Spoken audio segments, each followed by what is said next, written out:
Okay, so last time, uh, you guys fought the giant corpse mound over at Yesterhill, and there were. It was actually a pretty good battle. You guys managed to strategize really well, while some of you managed to take the druids out of the circle, while the others held off the giant corpse mound enclosing on you, so it couldn't get to the actual bodies to start consuming them and Well, gaining like actually, the way tons of that went life. down is Telwyn held off the corpse mound and Duncan pretty much obliterated it from afar. Yeah, he just kind of sat back and snipe camped it from way back way. And Rocky nuked it with his trickery with the gem. Oh yeah, Rocky Oh like yeah. completely pulled the gem out and just did like an insane amount of damage with that. It was a great division of labor. Was. And That's, then yeah. Rocky had his vision of Arena going through these hallways in some kind of castle corridor, it seems. Telwyn saw her hometown from the past in the fog, and you guys hunted an elk, restored the fane of Yesterhill by hunting the elk and offering it up to Skoda the Huntress. And that's actually where we left off with everything. Yeah, we were gonna book it back to Vallaki, is it? To check on Arena. Sounds good.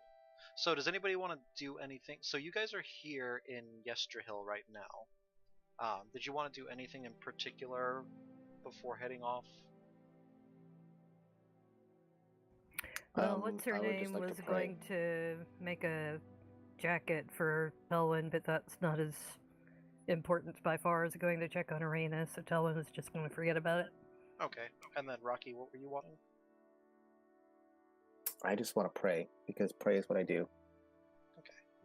So you said some morning prayers for Desna, just kind of offering up, kind of, well, I was gonna say offering up words of consolence, and that doesn't actually make sense. Yeah, thanks. You're trying to find some peace in what you're to do next. Kind of guidance from Desna on what to do next, I should say. Okay. And then Duncan? Quickly first, Kyle, did you add the spear that I gave you to the to your character sheet? I think so. Hold on, let me check. If you go into the information tab and you type in spear, you can just literally drag and drop it from there into your character sheet, and it'll appear in there.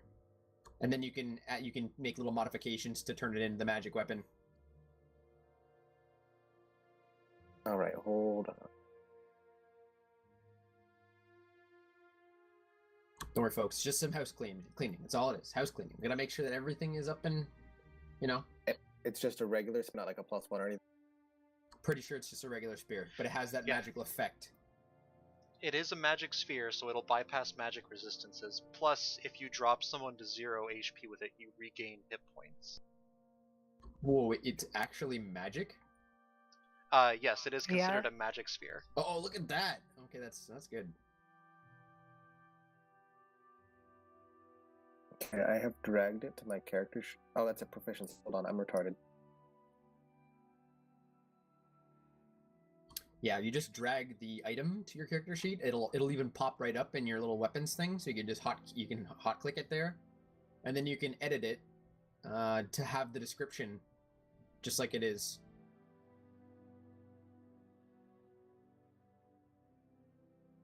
There's also a way to edit it so that you can make it roll the temporary healing. But you're better off just doing that separately.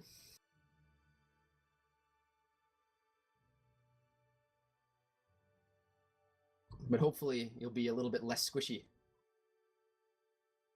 Yeah, dude, we can... Oh. And it's still 1d8? I believe that a spear is versatile, so it should be either 1d6 or 1d8, depending on how you're using it, one-handed or two. Yeah, if it's one-handed, it's 1d6. If it's two-handed, it's 1d8.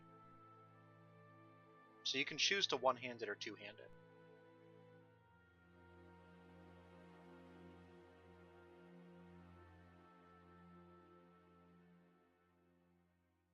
Okay, I'm just putting that in there. Plus dexterity, right? Because I'm a monk. I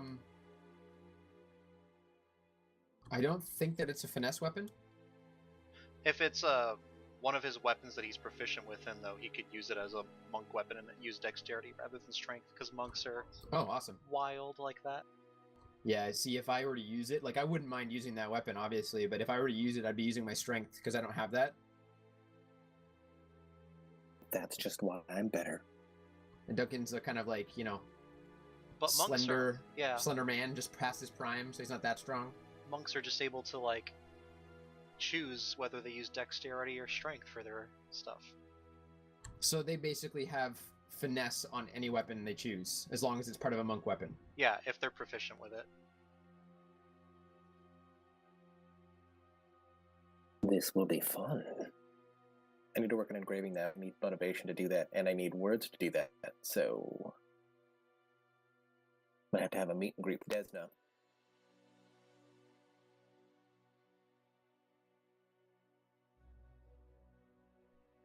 I'm just making sure I adjust all the tracks here because they were set a little bit too loud.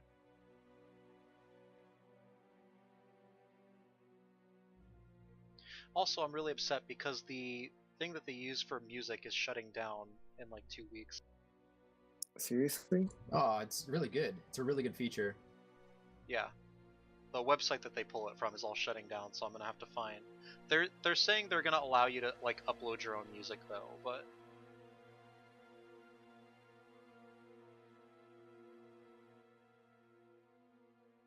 it's still. Okay, and back to Duncan. He's he's just gonna, I guess, prep himself and get ready to leave. Okay. I'm gonna make sure we're set on the world map so you guys can see where you're all at. So we're at Yester Hill right now. I believe it's going to take some time to get to Vallaki.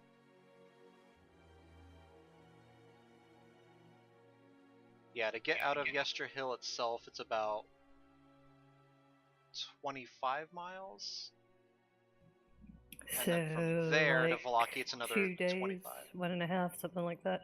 Yeah, overall it's a 2 or total 3. of overall it's like a total of a little bit over 50 to 60 miles to get to Vallaki. Sounds like about 3 days. You guys do have a cart though, so it'll be more like 2 days to get there.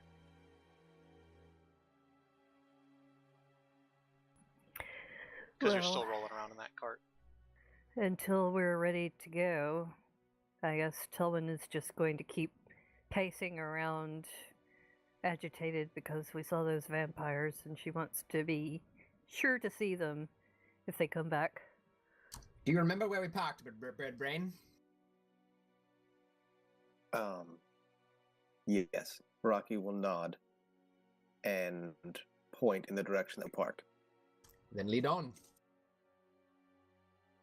He would give a little shrug and then start heading in that direction, looking to see, make sure everybody follows. Then pop into the cart and go. Okay, so just for me, so I know who's on the outside and who's riding inside. I guess I can drive. Who do you want to sit up front with you? You guys can take turns if you want. It doesn't matter. We can switch drivers at some point. Oh, I guess Telwyn will sit beside you and be ready to switch out with you. All right, sounds good. I guess I'll ride inside. Okay, so Duncan and Telwyn on the outside, Rocky's inside? Yeah, and I'll just pray over my new spear. Okay. I'm gonna go ahead and roll for any encounters you might come by. So, I'm gonna roll a morning roll and an afternoon roll here.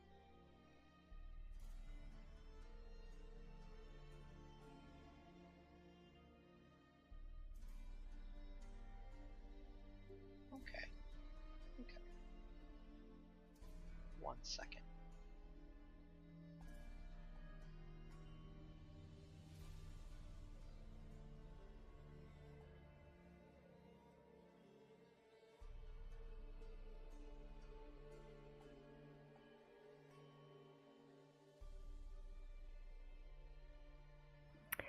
Oh, in case of vampires, Telwyn is keeping protection from evil and good prepped. In case of vampires, Rocky's keeping his ability to fuck shit up prepped. Sounds good. Oh my gosh. Okay, so as you set off in the morning, you make your way through through the wooded areas, past the hilltop, past the winery. You can see kind of like the vines of the winery looking a lot healthier now. Like they're starting to come back to life. Not like in like their prime, but they still look a lot better. The area's looking less dreary for sure. There's a little bit of a light haze over the air. Um, it's not as bright as it was over at Yester Hill, but the land doesn't seem as depressing as it always has been as you make your way through. Um, you continue traveling northwards at a steady pace. It's kind of a bit of a chill in the air. Temperatures are not comfortable, but they're not extremely cold either. And you keep making your way forward as you go in through the afternoon, past the lunchtime hour. You make your way cresting up to getting close to like the crossroads, which would lead into Krezk and going towards Vallaki. When you hold on one second here, I need to check on something with this.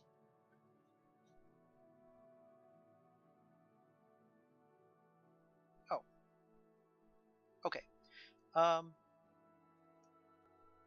What's everybody's passive perception? 14. 12. Okay. Do you guys want to say that you're making perception checks during this time, or just use your passive perceptions? Mine's 12, I just pass it. I think since Telwyn is concerned about attack, she's probably using active perception. Okay. Do you want me to roll once for morning and once for afternoon, or is this going to be like an hourly thing, or what? Let's have you just roll like a base perception check.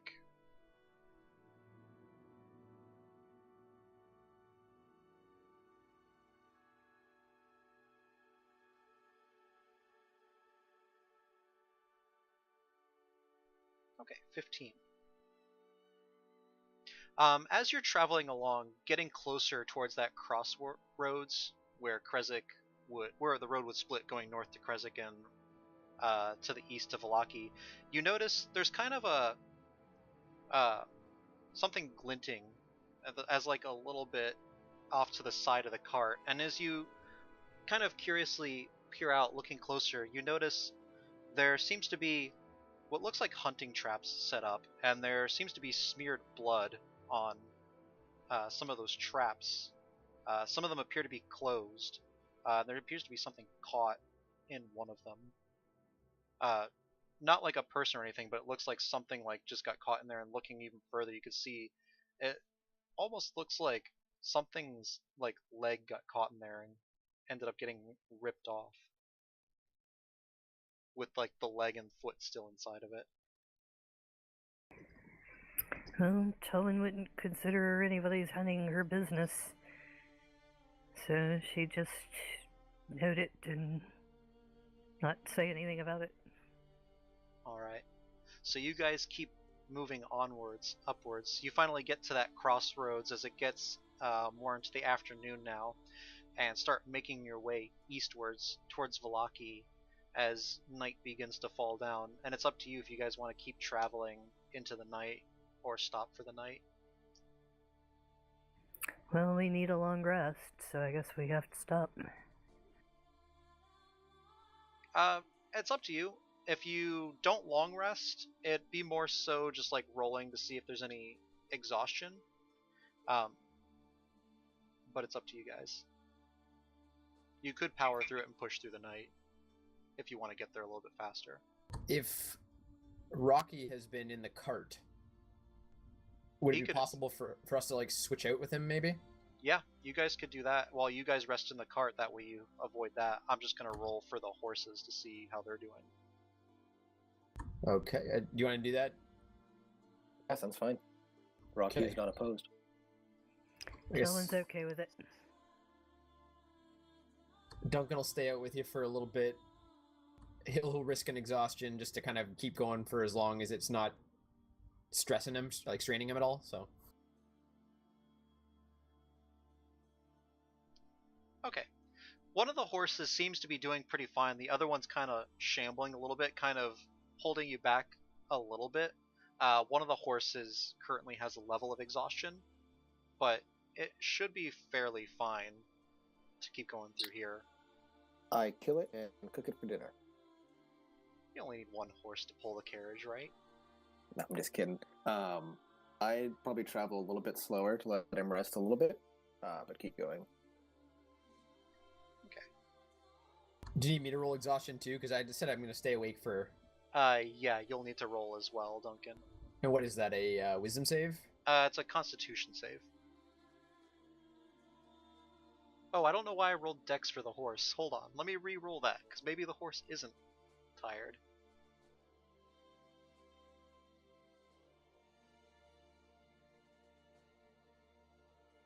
Oh, no. Neither of the horses are exhausted. They're fine. And for you, Duncan, What are these, Clydesdales? they're draft horses, so they're pretty big, yeah. Yeah, this is nothing compared to pulling plows all day, so Yeah, they're doing they're pretty like, fine. let's keep doing this. And as for you, Duncan, you're also fine. Like, it's been a long day of traveling, but you feel like you can go on much further. You don't feel any kind of exhaustion towards yourself as well. All right, I'll have him go until the next point of the next roll, and then he'll retire.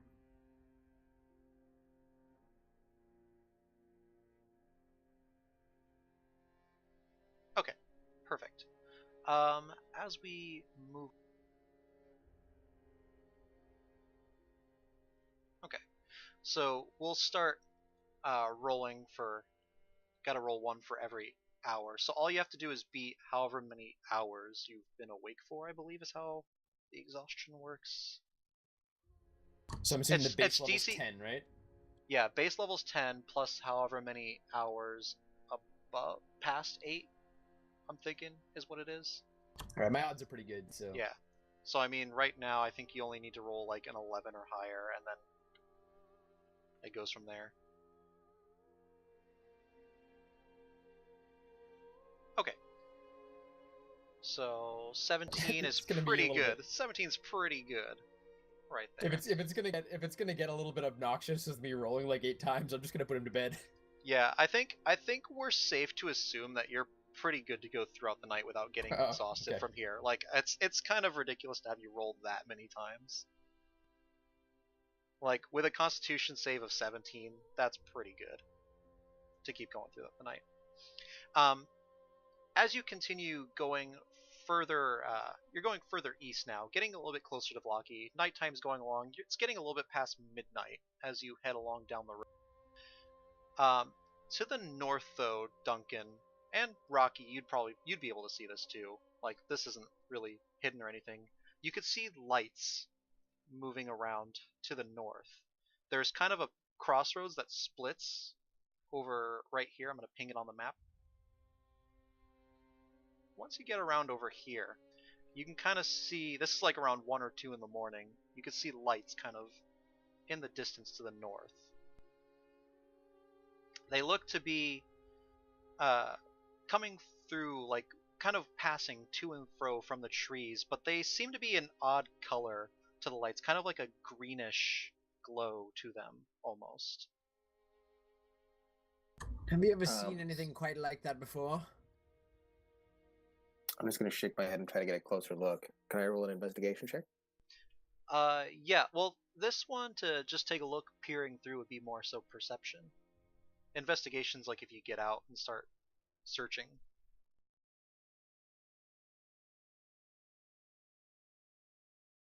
I can't make out a damn thing.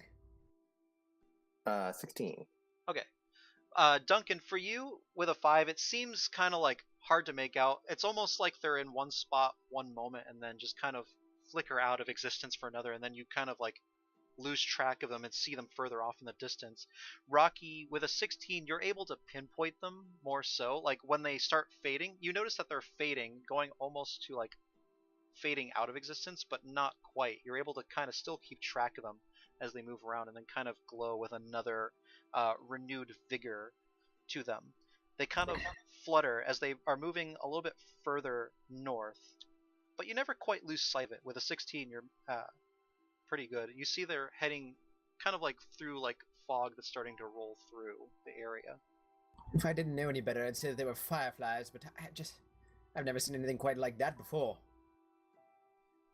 It looks like it would be torchlight, but you could see that they're not actually, they don't appear to be connected to anything, Rocky. Interesting. I'm just gonna make like a weird chopping sound at the back of my throat and kind of watch it, but keep going because I'm not really sure what we can do with it. And just keep an eye on it as we go. Okay, so you keep going eastwards? Yeah. Okay.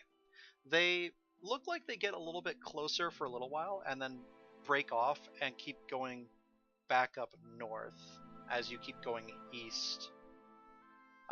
And they're starting to get a little bit further away now as you keep moving on. And they're headed towards the east, right? They're heading north. North. Okay, towards the old tower. Okay. Let's keep that in the back of my mind.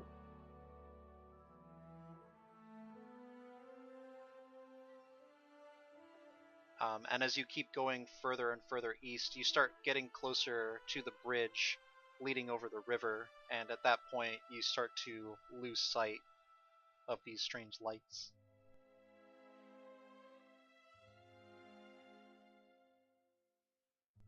And you make it finally to the bridge and look back out over into the distance and see that they are now gone from sight completely. I'm so tempted to like find out what these things are, but I know better. You know what I mean? Like I just said, you don't want to mess with things like that, especially in Barovia. Although these seemed pretty benevolent. Yeah, I don't know, man. I just remember like, my mind's racking to figure out what it could be. Like, could be like the Will-o'-the-Wisp or just some like weird creature, you know? Dude, no, I'm terrified it's gonna be like a fucking night hag or something. Yeah, just keep rolling. Safe to say Duncan would not be like, let's investigate. He would just be like, just keep the wheels moving straight and forward. Alright. And as you make your way back, you make your way over the bridge, it's getting close to really early morning now, about 3 or 4 a.m., actually more so closer to 4 a.m. You can see in the distance the walls of the city Vallaki getting closer and closer into sight. You feel like you should be there by, you should get there by sunup at this point. Well, I might as well stay awake now, unless those Vallaki gods give us any trouble. Alright. I'm actually gonna... Okay, so I'm gonna have you guys, as you stroll up to Vallaki, I'm gonna have you roll one more Constitution save. You want me to roll one as well? Oh! Ooh. Alright. As the sun starts breaking up over the day, Rocky, you should be fine since you've been resting in the cart. You've only been out through like the nighttime. Duncan's been up all day and all night too, though. And with a 9, it's at this point, Duncan, you feel like your eyelids start to get really heavy. You're starting to feel the effects of having stayed up for, close to 24 hours now. You currently have 1 level of exhaustion. I can barely keep my head up straight. What was your name again? Rocky? Kind of turn up at him, pat his little head, and I'm going to pull out a stick and my creepy doll. And I have a face. Let me see what faces I have, because I think I have the perfect face for this. Yeah, I'm going to put it to the winking eye face, and then kind of tuck it in his arm, and then pat his head so that he can go to sleep. Just feeling like a little bit too tired to even like protest, he just kind of shrugs. Just put your head in and kind of give you a little humming sound. I'll actually hum song that Osmond played to like kind of lull you to sleep. he'll just kind of like he'll suffer with his exhaustion until they make it to the gates, and then he'll perk up or whatever. As you get closer to the gates, you notice there are pikes set out once more. Kind of like your first time ever coming to Vallaki, except they don't look like they're wolves' heads on the pikes. They look like something else entirely. And as you get closer up, you see that these look like almost, they're strangely elongated, almost kind of like either an alligator or crocodile face almost, but with strangely humanoid-like eyes, and the mouths are set into like these strange grins almost, and they seem to be set on different pikes. Not as many as like when there was the wolves out, but like there's a good like 6 or 7 of them set up. Talon remarks, I very much dislike this practice. Yeah, I thought we did away with it once we deposed the previous burgomaster. But it seems as though his replacement isn't quite as different as we supposed. Can I roll a nature check to find out what the hell these things are? Yeah, you can go ahead and try. Ooh, 19 is actually really good though. Oh gosh. Okay. You've with a 19, that's actually really good.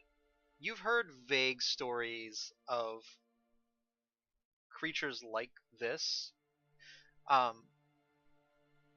It's hard to pinpoint where. You've heard so many stories throughout the years, but you've always chalked them up to being like tall tales.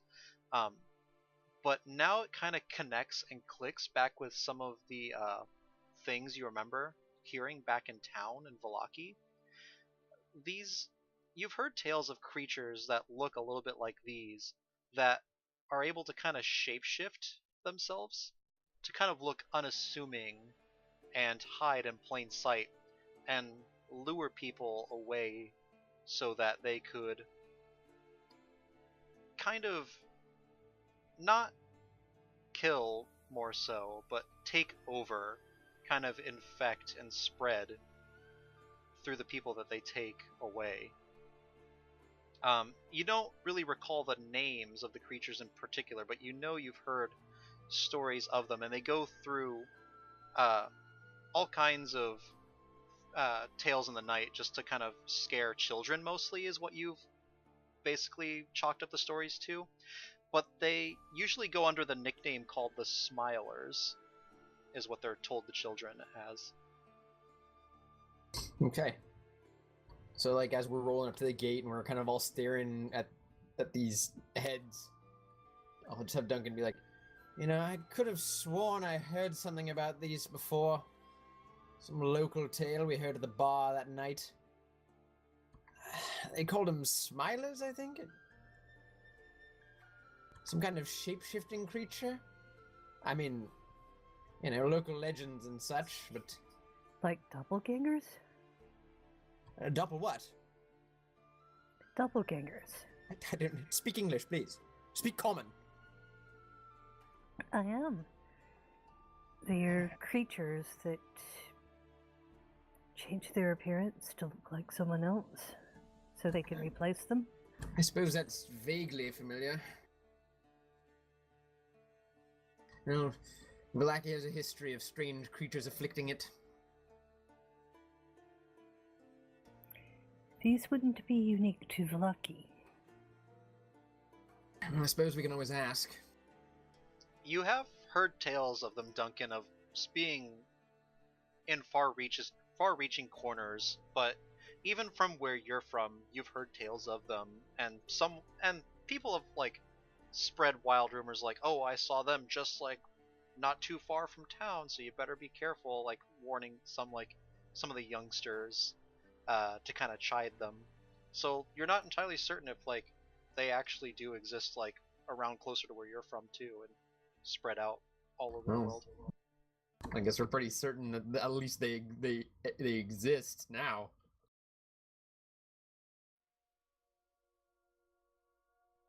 And Rocky, that kind of rings familiar with you too when you remember the strange child that approached you on the streets all that time ago in Vallaki, and just that grotesque smile that spread across its face.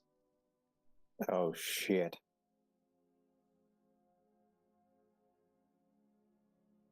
Yeah, Rocky perturbed.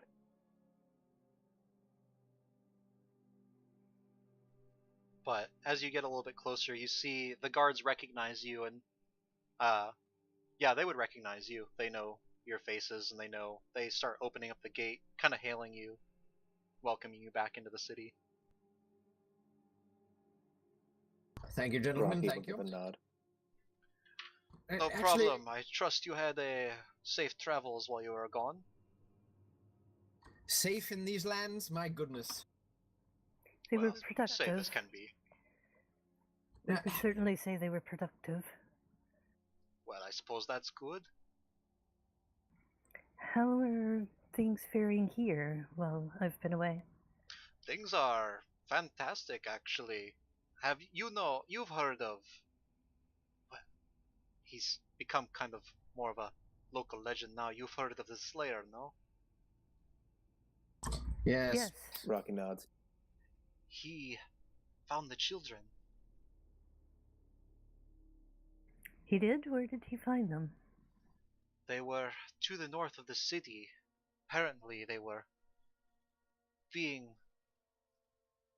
lulled by these creatures you see, and he's pointing at the twisted faces all set up on the pikes all around. They kind of have these long teeth. They're like crocodile teeth, and like the face is like very reminiscent of a crocodile as well. It just has like strange humanoid-looking eyes rather than the reptilian eyes. And the faces you could like swear are smiling as they're set in these pikes. Just these huge, long smiles. He found the creatures, slayed them, and brought the children back. The burgomistress, she wanted to reward him, but he wasn't very talkative. Left. Didn't really say much. But he brought the children back. That is his way. Does anyone know for what purpose these things lured the children away? I can't say. We've been trying to question some of the kids, but they've mostly been traumatized. They're currently being released back to their homes. Burgomistress hasn't released much information just yet on what has really happened, but apparently these things had migrated into the region recently, and from what I gather, were gathering up the children for who knows what.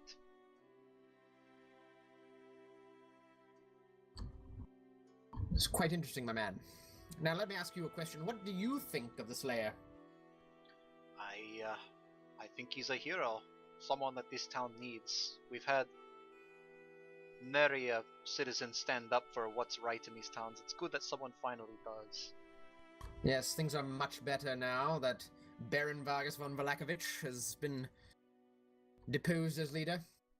Yes. Heroes like the Slayer can finally be recognized for their deeds.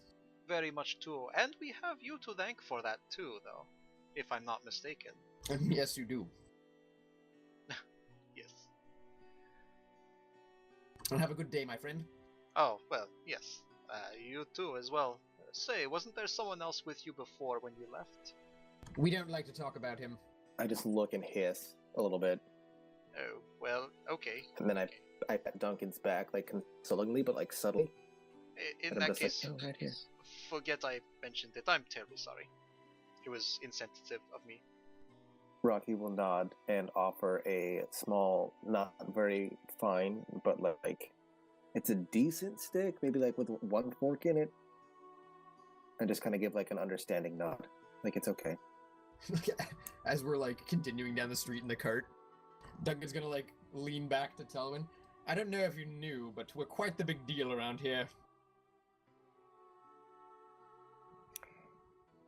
I was hearing of your exploits, yes. And I guess we'll take the cart down to the home base. All right.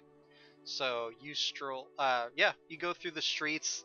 Um, Early morning bustling is going on. The town seems a lot more lively.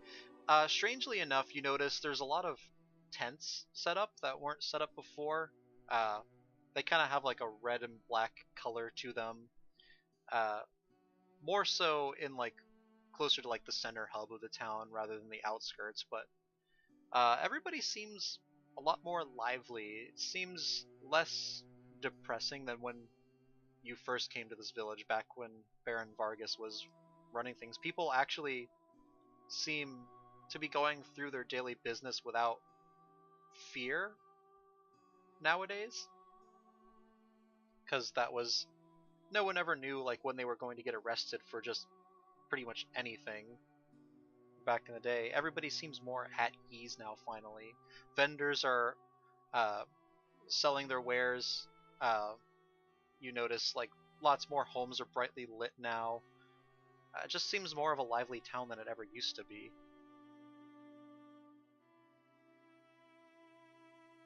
Rocky will just kind of nod to himself and appreciate that and just give a small fluttering flame sound as a prayer of thankfulness to Desna that they've been able to do it. You also notice there's a lot less patrols of soldiers through the streets. When you first came to this town back when Baron Vargas was ruling things, there was just constant patrols of soldiers going down the streets. Now they seem to be more so set up to strategically guard the city, um, rather than police the people. I like that. Okay, so then finally, early morning now, you make it to your mansion that was bequeathed to you when the burgomaster was deposed. It looks homey. It looks nice compared to the road that you've been traveling on these past few days. Now I want to make sure that I'm correct. This is the Burgomaster's mansion, right? Yes, this was the burgomaster's mansion that you guys set up in. As soon as everyone's settled, I'll wait till everybody gets settled in, and that's what I want to do. We'll just, I guess we'll like hobble the horses, feed them and water them, just like kind of take care of them. And then Duncan's like dead tired, so he's gonna immediately retire to get a little bit of rest at the in the burgomaster's room. Okay, so you go right to the burgomaster's room and lay down on his big, comfortable bed. It's like the best bed sheets. But as he's walking in, tell everyone, come, find a room, any room. It's ours, the whole thing. Look at it, isn't it wonderful? Tillman looked startled for a moment when Duncan sauntered into the burgomaster's room and called, "Come, come." Like, No, into the it's a little house. bit presumptuous. Into the house. Into the house, not like that. Whoa. Oh. Rocky just backs away and gives him a little bit of private time. He didn't see this coming, but no, you know. gosh. No, he was saying that as they were walking into the home, not as he was walking. Okay. He wasn't beckoning her into the bedchamber, please. Rocky gets back into the horse. That's good, because Tillman was not going to respond all that well. But, Rocky leads the horses to the stable.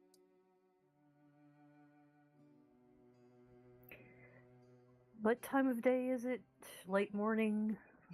It's more so around like 6 in the morning. Ah, okay. Well, Tillman was sleeping in the back of the cart, so she's not really tired. I guess she'll just put her things down in a room and... Let's see. These people had a friend who was raised from the dead, so she'd like to see how things are going with him now. And then probably just take a walk around town and see how things are going. Okay. Yeah, you see Enrieth and Ezek are both here. Victor is still locked up in that side room. He's been fed regularly. Ezek has been feeding him. Oh, I'm gonna attend to that. Yeah, but Victor is just like not talkative. He like refuses to speak to anybody at this point. Okay, I'm going to go up there at the first moment that I can secretly, and just Okay. open the door and just give him a thank you smile and like give him a little wave hello. He he like doesn't even really acknowledge you. He looks up and sees you and just looks back down, just kind of unresponsive completely. I'm gonna check him out. Does he still have his scars? Yes, the scars are still there. I thought Andrea Okay. healed him of those. Mostly. There's still like scar tissue there. Does it still? Can you still easily read loyalty? Yes, it's hard to read because they are healed over a bit, but they are still vaguely there. That was the Okay. dark chapter. That was the dark chapter for Oh, Rocky. Rocky. Oh man. I remember that. I want to kind of smile and sit down, and then I'll pull out my little book and my pen, and say and write down "How are you?" with a question mark and turn it around. He looks at the writing that you've laid before him, looks back up at you, kind of tries to like turn as best he can. He currently has like he's not shackled to the wall anymore, but he does have handcuffs still on, and Are like his fingers still splayed? no, they are not. I don't know if I like that.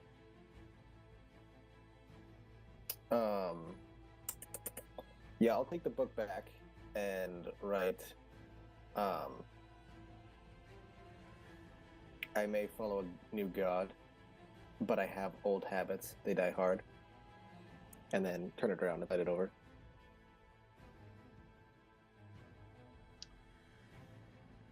He's gonna take a look. Sorry, this music is distracting me. It's a little bit too.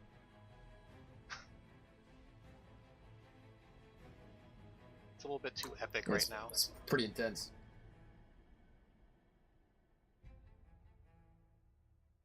Hold on 1 second.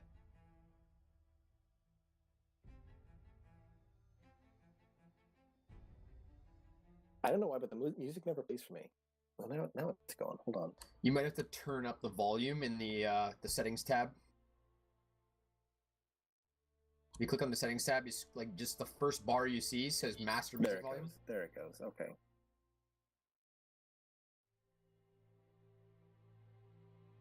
Yeah, it's a little better. He looks up. Still nothing from him. Rocky is a little frustrated, and rises at this point off of his feet and pulls out his traveler staff, and turns it into rope, and looks at him and opens and closes his mouth, making a small clicking sound with his beak. And just kind of watches him and sees if he reacts to that. He looks a bit nervous. He's like shifting kind of uncomfortably. Kind of like tries to scoot into the corner as much as possible. Rocky will cock his head like a bird does, or like a dog when he's like super confused, and take one step forward. Victor just like kind of backs up as far as he can against the corner then. Still no sound at all from him. Like not even like he looks like nervous and all, but you notice like no sound comes from him whatsoever. Do I feel like there's anything that uh, is hindering him, or do I feel like he's just being an ass? You can go ahead and make a perception check.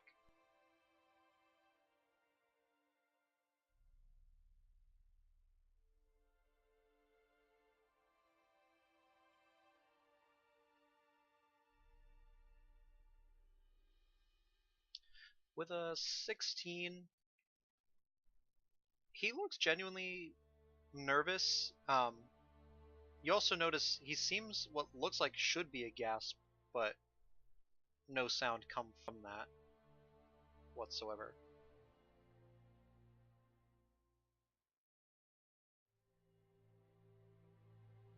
Interesting. And do I have any way of detecting if like magic is happening right now? That yeah, I don't really you can do. roll. You can roll an Arcana if you want. 2. Wait, I'm gonna use a luck point on that. Okay. Oh, perfect. 10. Do you want to use the 10 instead of the 2?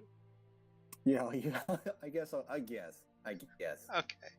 Hard to tell.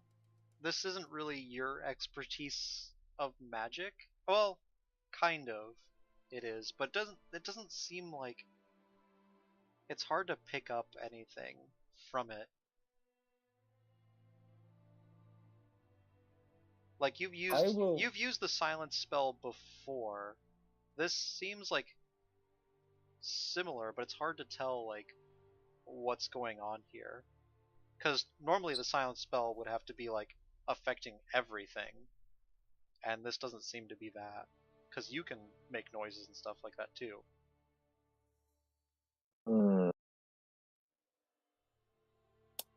Okay. I'll kind of squint my eyes at him and give him a curious look, and see if he makes any reaction to that. And if he doesn't, I'm going to leave. So you squint your eyes, kind of make like a curious, is what you're going Yeah. for? Yeah, I'm trying to get him to like let me know if there's something that's keeping him from talking. Is basically what I'm trying to do. Like, is there something wrong?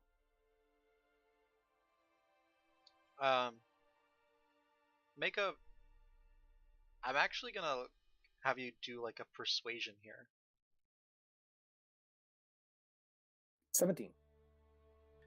Okay, that's actually pretty good. He looks down hesitantly for a moment, looks back up, and kind of shifts a little bit to the side and kind of turns his back a little bit, and you could see a strange sigil on his like his shoulder. Do I recognize it all? If you take a closer look at it, it seems to be. It looks kind of like strangely like a W.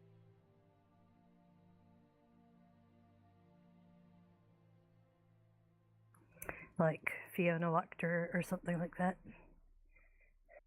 Oh. Yeah, Rocky's gonna give a thoughtful nod, and then kind of bow his head a little bit, just as like a thank you, and then turn and leave, taking all of his stuff with him. With that, And he then- also, as you're turning to leave, he kind of grabs onto your robes, points his finger at his mouth, and kind of sticks his tongue out a little bit. Rocky goes in for the kiss. No, I'm just kidding. Rocky kind of cocks his head a little bit, and then pulls out his quill and his book, and curiously slides it over, but like watches this guy like super hard. And I have discreetly my hand on the blood staff. He writes something down on the book and hands it back to you. And as you look down, it reads, "Look closely." I'm going to look as closely as I can. On the tongue, it looks like something has been burned into his tongue, and it looks kind of like almost like a pentagram shape almost. And Okay. in the center, once again, you kind of see like almost vaguely like a W within that. Rocky's going to give a thoughtful nod and then write down who with a question mark. He writes back a short response. He's like, and it just reads, "Not sure. One morning, woke up, strange pain on my shoulder and on my tongue." Rocky's going to nod and write down, "Are you okay?" and underlined it and say, "Have you changed?"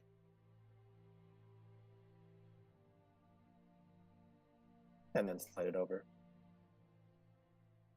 He tentatively writes back a response. Reading back, it says, "Not entirely. Still working on that." Rocky nods, actually, and then writes down, "But you are," and underlines "are," working on that, and slides it over.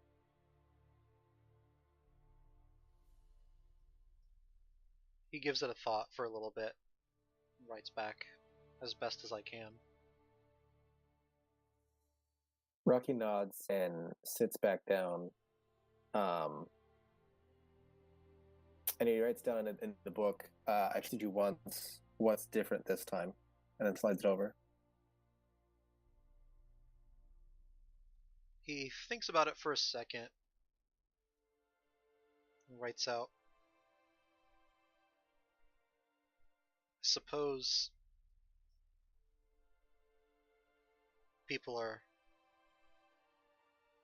not quite the playthings I would take them for. It's just hard to overcome that urge."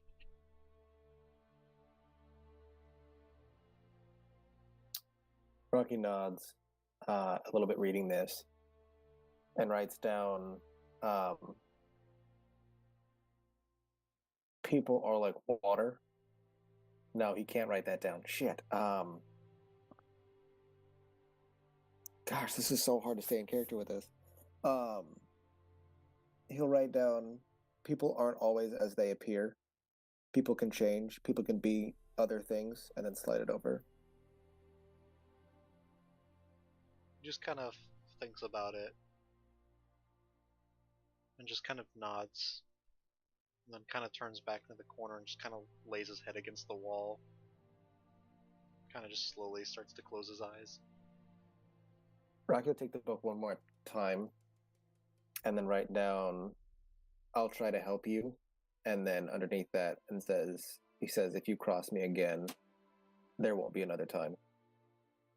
And slides it over to him. Looks down at it, looks back up at you, nods and writes, "Understood."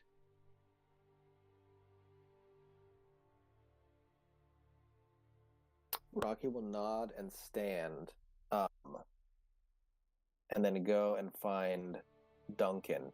Duncan's asleep. Shoot. What It's time okay. is it right now? Wake him up if you have to. We'll say like about an hour or so has passed. At this point, Telwyn, do you want to say like you're wandering around town or like still in the house? But she wasn't going to spend as long talking to Inrith as Rocky has been spending talking to the young man, so I'll say she spent like 15 minutes visiting with them, and yeah, now she's walking around town. Okay. So, Rocky, you're waking up Duncan here? Yeah, before he does that, I will go and pat Enrieth's head, because that is how Rocky shows love, and Rocky has missed Enrieth. And make sure he's okay, and then he's gonna go find Duncan. And instead of waking him up, I would like to sneak into his room and mount the footboard of his bed. Goodness, here we go. Okay. Here we go. And I've sit missed this. and wait until he notices me. So, I'd also like to take my doll and put it on the stitched mouth and kind of tuck it into arms if I can get it in there. Right. And so, Duncan, you're sleeping peacefully in this luxurious bed. It's this king-size mattress with like such soft sheets. It's the most comfortable thing you felt in a very, very long time. But you can't shake the feeling that there's someone else in the room right now. And this kind of feeling starts to unsettle you a little bit. And as your eyes start to kind of blink open a little bit, you just see this giant bird staring at you from the foot of the bed. just looming over you. Like the instant that he has like a grasp of his senses, he'll like just jolt upright and scrabble back against the headboard, curling up like in the fetal position. Goodness, you Rocky scared me. will smile and say, "Goodness," and kind of pat the bed and sit down on it, and then hand over the notebook and cock his head to the side as he reads it to see what he thinks. What the hell is this? Look closer. Are you different? What is this? A conversation you had?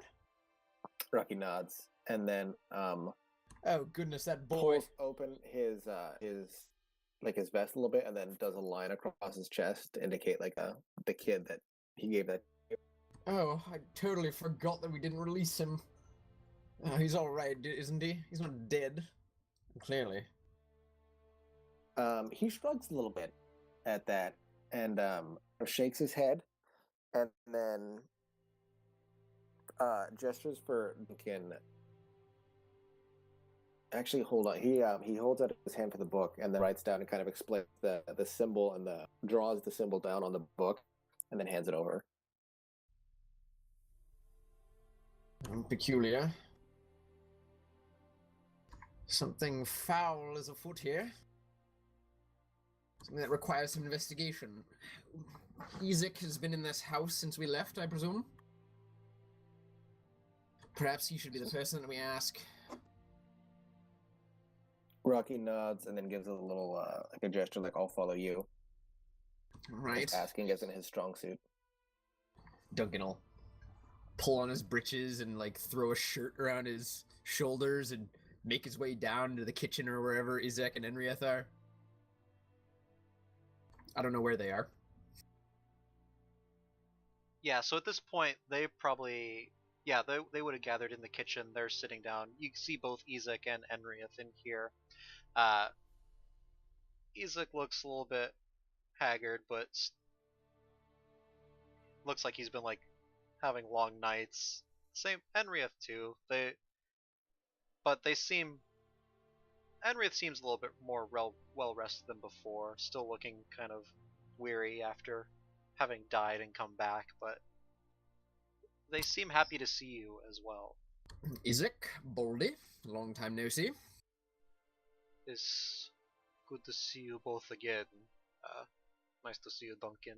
Ezek just kind of nods towards you. You too, Rocky. Do you want to reprise the role of Enrieth, Molly? Well, that's up to our GM. I mean, Inria's kind of his property right now. No, I'll say if you want to. You're better at role-playing Enrieth than I would be. Rocky is going to look at Ezek and say, "You too, Baldy?"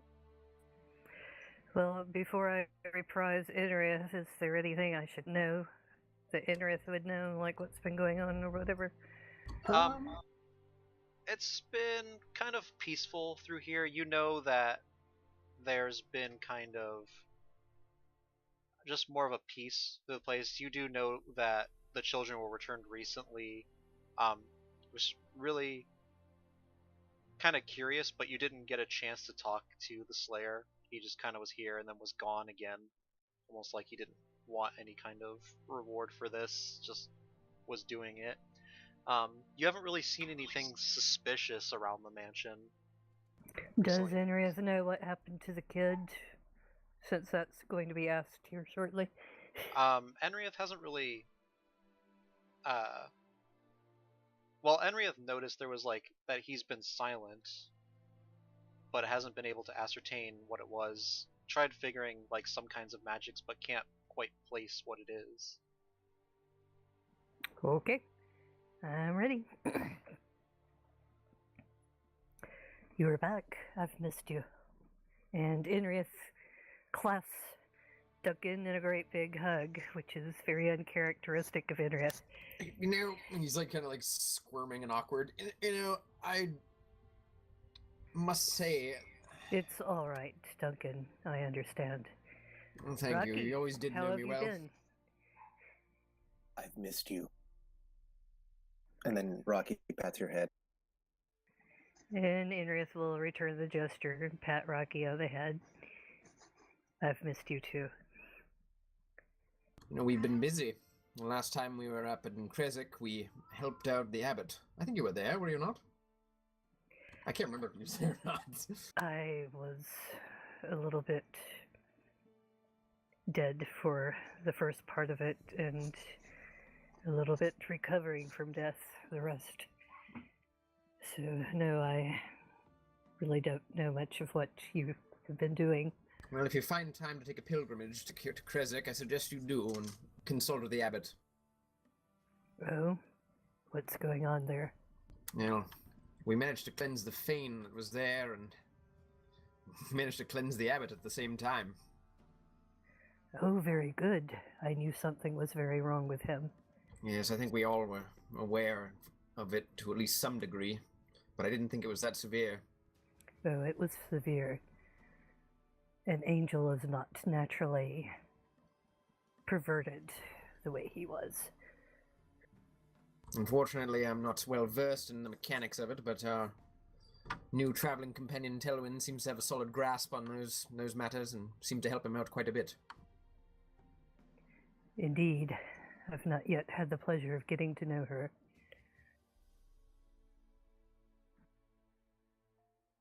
How have things been in our absence here? I really cannot say very much. I have been convalescing, as you can see. Yes. And Isaac, what do you think of your new temporary burgomaster? She is different. Can't tell if it's good different or bad different, really. Not yet, anyway. Seems that the people in town, though, are suffering less under her rule, though. Yes, that does seem to be the case. But it also seems like she does have an agenda of her own.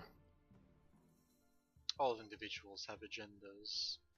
Just not all of them are good agendas. We won't always be here to look after things, but if you two could keep an eye on her, too, when you can spare it, we'd be very thankful. I am hoping to keep an eye on what she is doing. I have concerns about her. And I think we do as well. You're aware of the situation with the boy.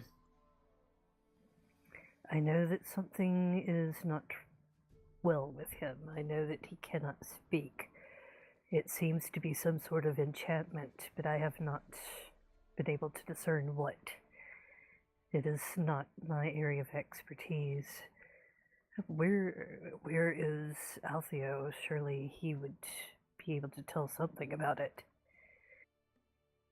Duncan will just kind of give a sideways glance to Rocky. Rocky gives a sideways glance to Duncan. We don't like to talk about that. Wait. Is Altheo dead? No. Remember when I said that you should take a pilgrimage to the abbot at some point? Yes. It might do you well to check on Althea when you're there. Don't tell me there is something now perverting him. We're not quite sure. He didn't really elaborate, but he departed from our company in haste. That staff of his, there is something profane about it. Perhaps it's a good thing that things happened as they did.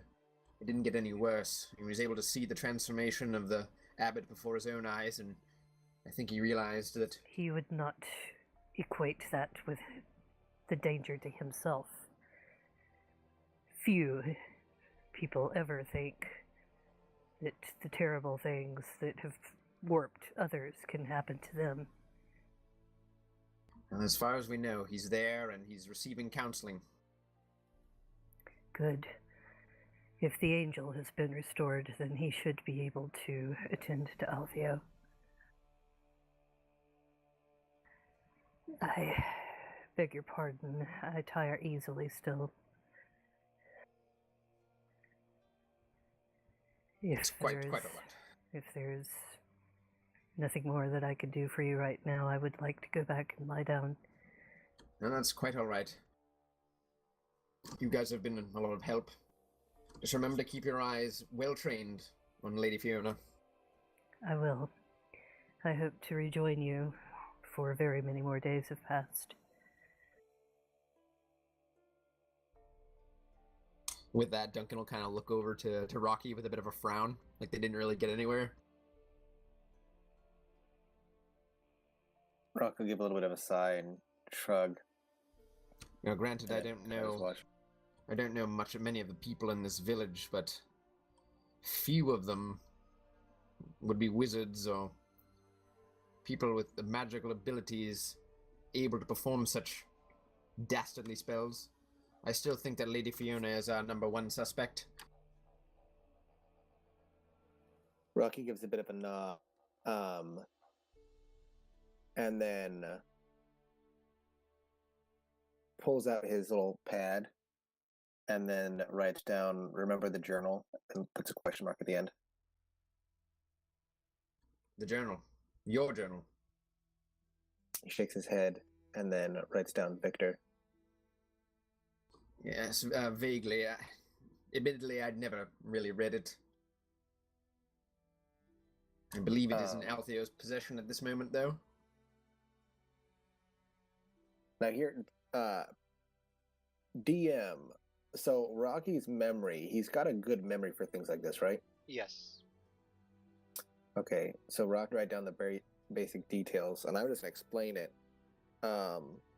Victor convinced, was doing magic on Fiona's daughter consistently to the point that he broke her mind, and she thought she was a cat. Right. So that's Rocky's just mentioning that, that was a thing that he did. I cannot connect the dots as a character, but that's what Rocky is remembering, just as far as the situation. Yeah, and he can relay that information too. So you're trying to make the point that okay, she's got a bone to pick, so it's like revenge. Yeah. Okay, so yeah, that makes sense.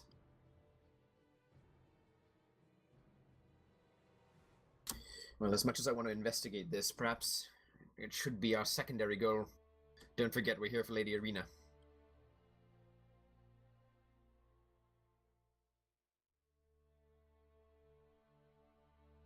I dare say I overdid it last night when it came to riding with you on the cart, but I need some rest now. Perhaps tonight, or in the evening when the sun goes down, we'll stop by the Church of Lathander and pay our good friend a visit. Rocky will nod and say, "Rest now," and put a hand on his shoulder. Be sure to fill Telwyn in on what we know. And what we Rocky suspect. nods. With that, Duncan will get up, his kind of creaking joints, kind of like, when he's tired like that, he kind of shows his age, he'll kind of hobble back up to bed. All right. And then Telwyn, at this point in time, you've been kind of just wandering the streets a little bit. Are you looking for anything in particular as you wander the streets, or just kind of taking in the sights? Well, when she first left the house, it was something like about 6:15 a.m. Yeah, around there. Has it been sunrise yet, or was that like an hour ago, or?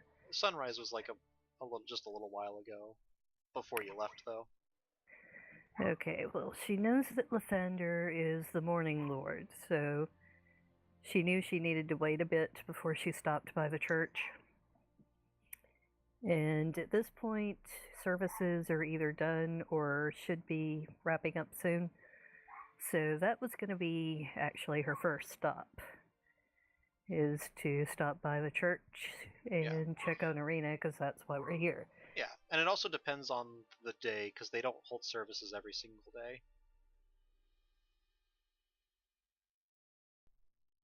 But you make your way. How are things?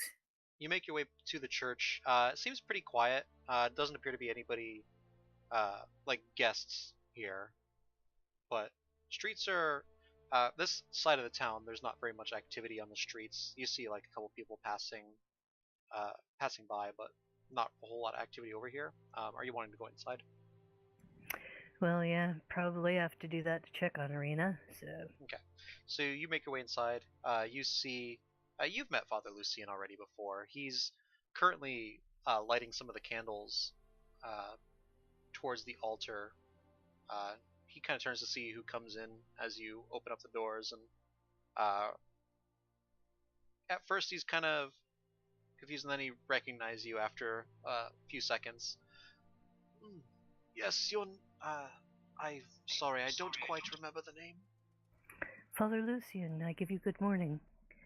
I'm Telwyn. I was recently with the town guard, briefly. Yes, that's right, Telwyn. How good to see you again. Tell me, is everybody all right? Well, yes, they were able to resurrect your young friend. And yes, I've talked with him quite a bit as he's been back into town. He's still very worn out from being raised from the dead, so I didn't know if he'd had the strength to make it here yet. It's to be expected to be worn out, but he'll be back to his normal self before you know it. He's helped me out here and there throughout with some of the services we've held. Since he was raised from the dead, that would be most remarkable in his condition. Well, by helping, I mean he, well, set out some of the communion, attended the service. Yes, light activities, I understand now. Not delivering the sermons, if you know. No, I suppose it was a foolish question, wasn't it? Tell me, how are things with the church? Have you been left undisturbed? For the most part, yes. I've had some strange comers, but I think they were some of the odd rabble that tried to follow Lady Fiona. She's denounced some of the more extreme followers of hers, but it's my policy to accept all that come in here. I'm not going to turn away those that wish to come in and offer worship to Lathander, but they are rather shifty, if you catch my drift. But they haven't caused any problem. They haven't caused any problems here that I've been able to discern. What of the young girl we left in your charge? She has also been most helpful. She helps, makes the dinners. She sets up the church, helps do some of the cleaning. She actually inquired if she could learn some more about Lathander so that she could also possibly one day deliver a sermon. That sounds most promising. Has she been left undisturbed since she Yes, was left I to your believe care? she is resting right now, but she's been doing rather well. She seemed rather distraught at being cooped up all the time, and asked if she could make her way throughout the town. I said that it's probably not the wisest, but Father Lathander, at all costs, impress upon her that she must remain here. yes, She is protected from the Fane. This is what I have Fane. told her, and she acknowledges that, but she nevertheless still grows anxious being cooped up so long. Perhaps while we are in town, we can escort her if she would like to get out and about. I certainly understand the urge. I'm certain But that she would unless like she that very has much. an escort, she must remain here for her own good. I'm certain that would be very good for her to get out about the town. She needs it, I feel. Well, that is a service that I can offer her today. I don't know how much longer we're going to be here, but when she has rested, is there anyone that you could send word to the Burgomaster's mansion and let me know that Arena would like to go out and about for a bit? Well, if you come by during the day or the evening, she should be rested by then. She's still sleeping from the night before. Quite. I was going to have a walk around town. I could check back in after I've had some breakfast. Sounds good. Well, it's good seeing you. It was good to see you as well. I'll see you again shortly. Alright. Did you want to do anything else throughout the town before heading back, or was there anything in particular you wanted to see? That was my top priority, and now that we have a plan, she's going to go directly back to the Burgomaster's mansion and look for Rocky. She knew Duncan was about to take a nap, so hopefully Rocky is not following suit. I know that him sleeping is inconvenient, but I didn't know if we were going to get attacked on the road. I wanted to keep him awake just in case. Oh, I quite understood. Sorry, you don't think I can handle an attack by myself? Yep. You're a bird. Like, what happens if we get attacked and you can't have the original thought to wake us up? What then? What then?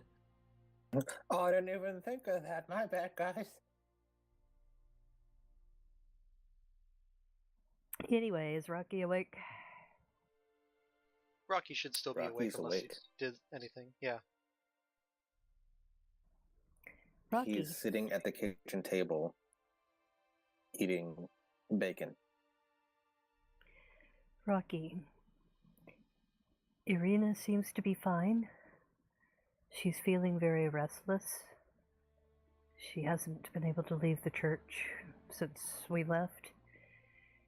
And for a young girl, I can tell you that's most distressing. After we've had some breakfast, would you mind coming with me so we can take her for a walk around town and let her stretch her legs and get some of the restlessness out of her system? As if to say, Sorry, say again? sorry, Rocky nods, say that would be fine, and tries to relay as best as he can what went on with Duncan and Victor. I have some knowledge of magic. I am by no means a wizard, but I could have a look for a minute or two after breakfast at least. Rocky nods and offers a smile. And he says, take a look. That I will do. And Tilwyn will rustle herself up some breakfast.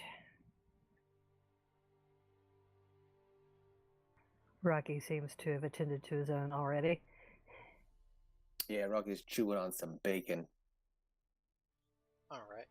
So, in this time frame, do you guys want to do anything while Duncan takes his rest? Or just wait up for him to finish a long rest before doing anything? Well, we were going to have breakfast, take a look at the kid again, and then take Irina for a walk around town.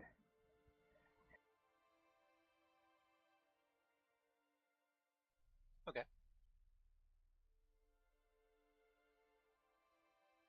So, after finishing up breakfast, you two decide to head up and just take a look at Victor? Yes. Okay. I'm guessing an Arcana check. Yeah. He is awake. He kind of points out the symbol on his tongue and the symbol on his back.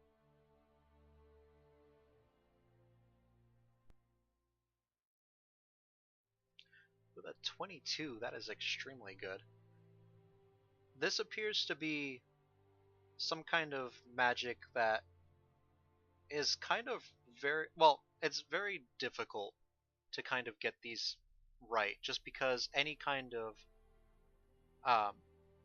anything going wrong with doing an incantation with this, as well as marking the individual, has to be very, very careful. One step wrong and it can kind of like blow up back in whoever tried to set this magic in place.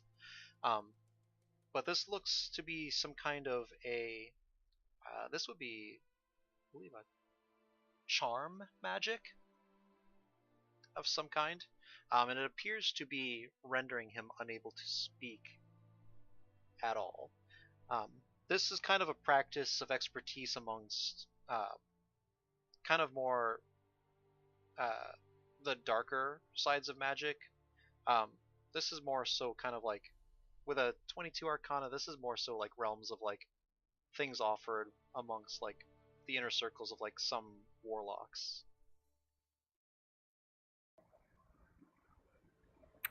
Okay. Tellen turns to you, Rocky, and says, "This is the work of someone of great power and even greater skill. One wrong move, and this would do great harm to the person working this magic. It's of a form called charm magic. And it's the kind of thing that would be worked by a warlock. But I imagine there are others who could work it as well." Rocky nods thoughtfully. It doesn't say very much, just kind of takes it in. "Tell me, boy,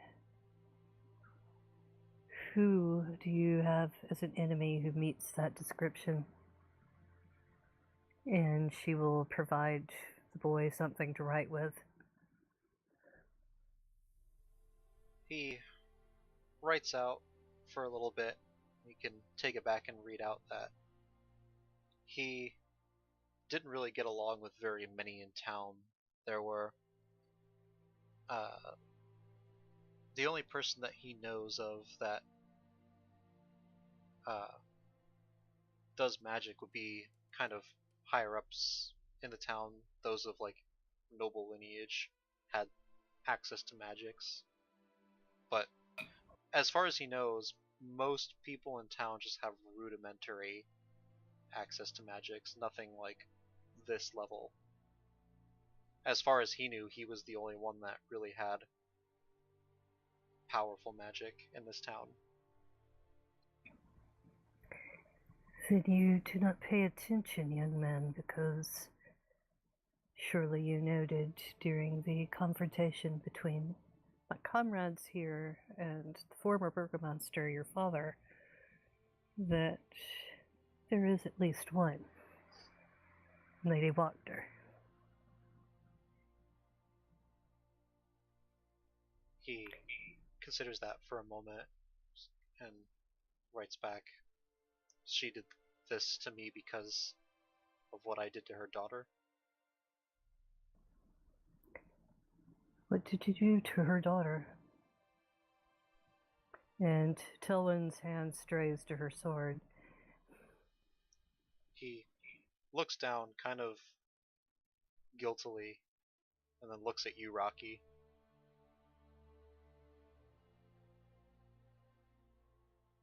Rocky nods.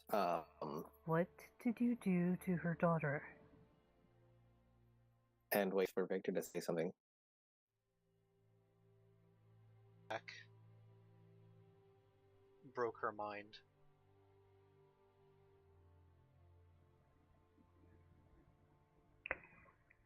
"And do you repent of that?"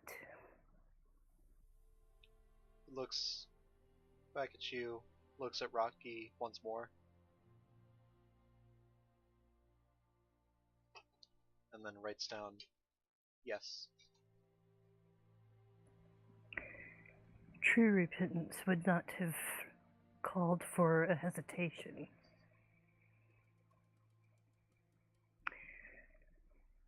I do not like the way Lady Wagner is doing her business in this town, but I am not yet willing to help you. Let me know if your heart changes." And Talon nods to Rocky. "I've done what I can."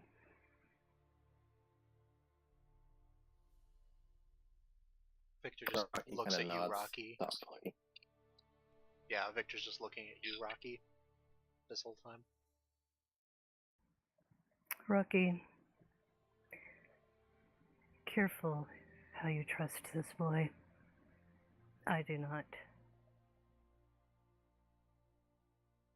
Rocky kind of nods and then takes his own notepad out and says, if he betrays us, he dies.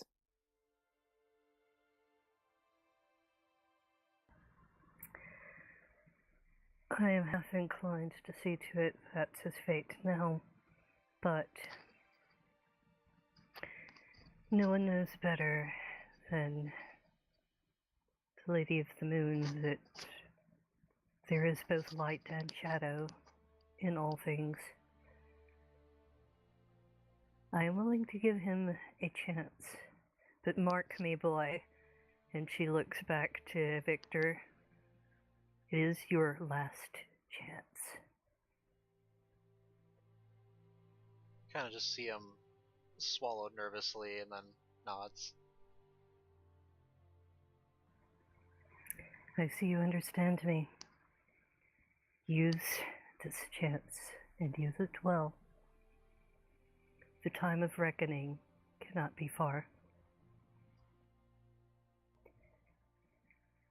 Rocky, I will meet you outside the Church of Lavender. And Tulwyn goes out. Rocky gives another look to Victor and gives him a bit of a smile and sees what Victor does. Victor tries to give a little bit of a smile, but you could tell he's not used to smiling at people, and it's just kind of awkward. Rocky will give him a bit of a thumbs up and then just kind of go like an like a little sideways thumbs up, as if to say, like, you good try, but it needs a little bit of work. And then we'll leave and then go to the Church of Lathander and leave a little note for Duncan as to where they're going. All right.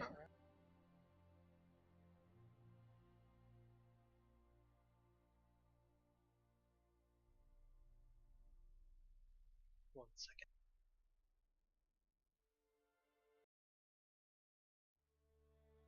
Okay. Alright, so you and Telwyn start heading towards the Church of Lathander. And Tulwyn's probably a little ways ahead of Rocky because she is not pleased with the kid and wanted to get out of there after making her point.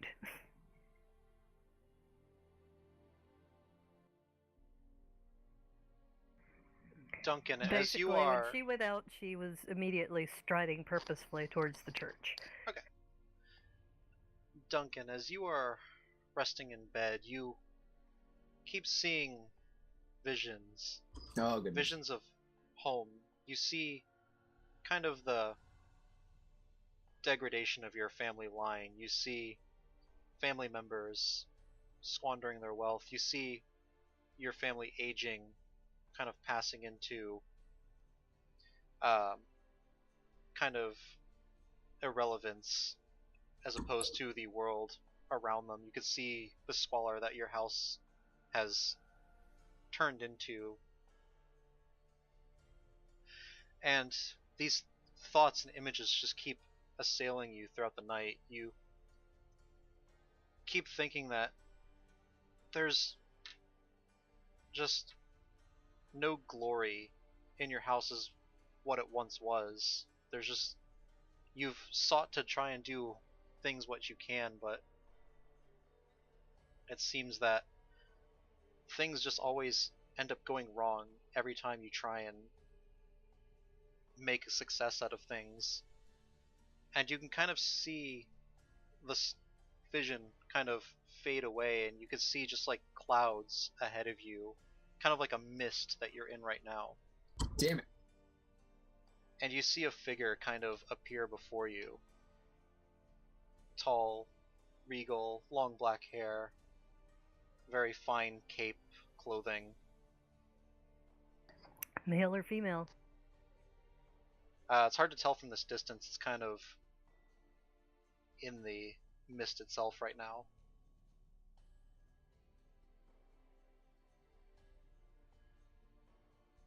But you are looking around and don't see very much around you. You just see this figure just standing, looking at you, Duncan. It's gotta be Strahd taunting me. Bastard. He ruined everything. It's his fault. He steps forward, and you can now tell it is a male. You do recognize this to be Strahd, who you talked to before already. Duncan, it's a pleasure to see you again. We're in a dream state right now, right? Yeah, I wish it was mutual. I don't know why you share such animosity toward me, Duncan. Your family, they never showed me this animosity. I was once friends with some of your ancestors. They were friends of mine. They knew not to fear me. Well, a lot of good that did them. Look at them now. Where are they, huh? Where is my family? Gone.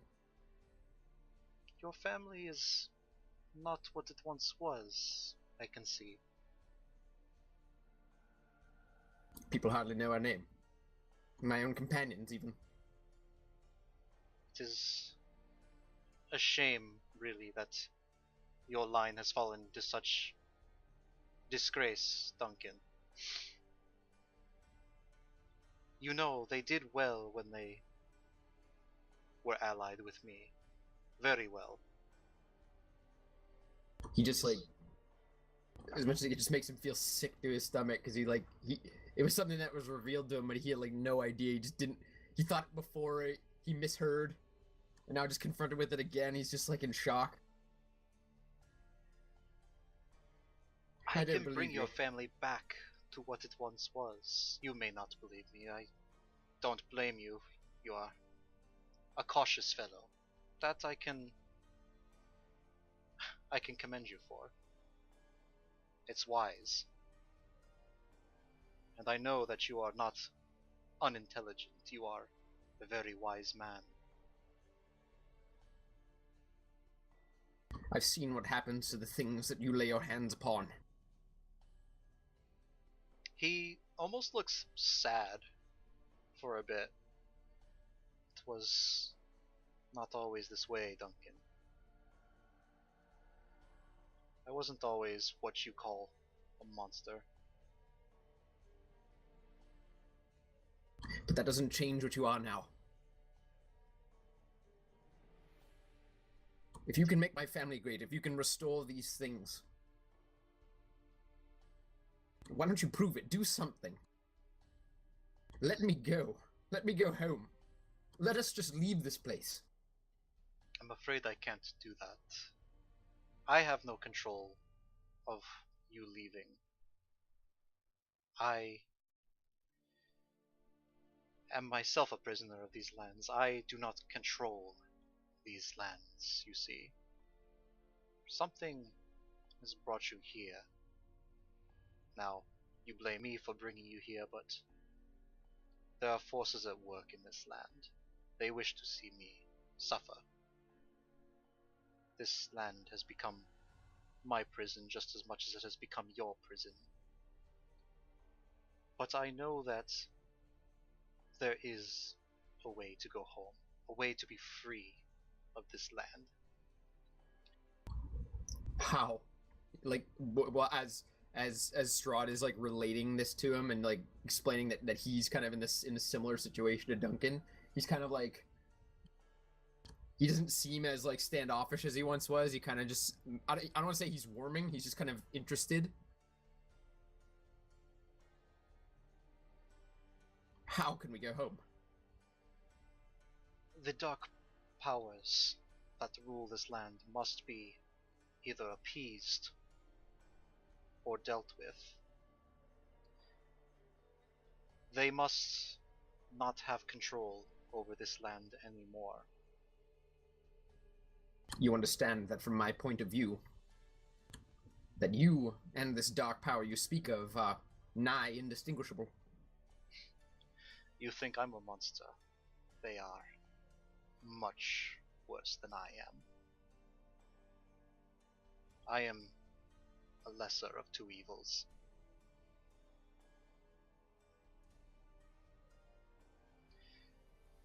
They hold me as the ruler of this land, and because of that, I cannot leave it. I am trapped here forever. But from what I have read in my studies, what I have ascertained, there could be a loophole to exploit. You see, if this land were to have its own ruler, one that the dark powers don't hate with such animosity, they'd see fit to release this land from their grasp, return it back to its natural state. But as long as I am the ruler of these lands, they keep me trapped here. So you say you're looking for some kind of replacement? I need an heir to the throne. Like a chill just crawls down his spine.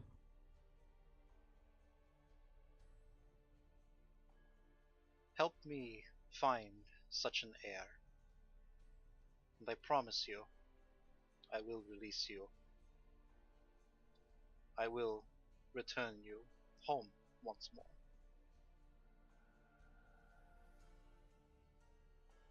I don't know if I believe you. I've seen too much here. I don't know if I believe you.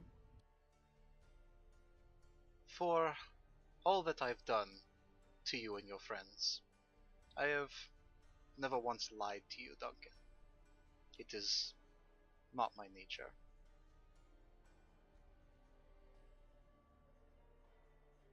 And Duncan thinks about that, and like he's just thinking about moments in his mind. But like he, at the end of the day, he can't quite.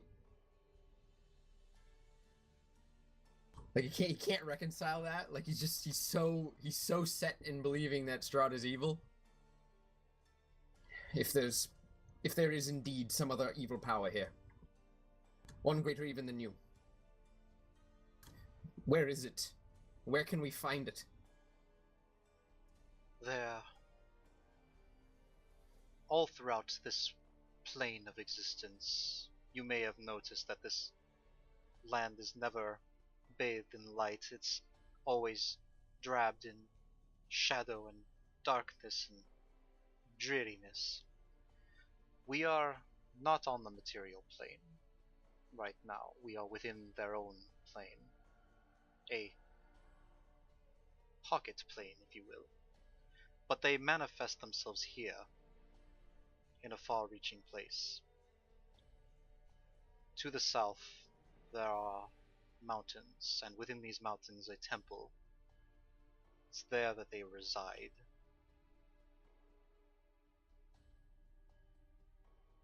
Their power is contained within the temple.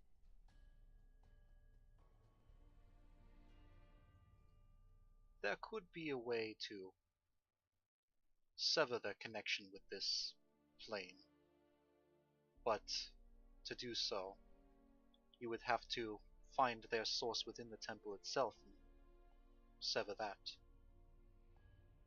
Those are the options, I'm afraid. Finding an heir, or severing a connection with them completely from this plane of existence. And Duncan just thinks about that, and he kind of guesses that he's talking about the Amber Temple. And he kind of crosses that with everything that they've heard about it up until now, as it is a great source of evil in this land they are aware of. I see that you have heard some talk of them, not just from me. You know the words I speak to be true. Even if we do go there, we don't do it for you. Of course, the enemy of my enemy is my friend, is the saying I believe I've heard before.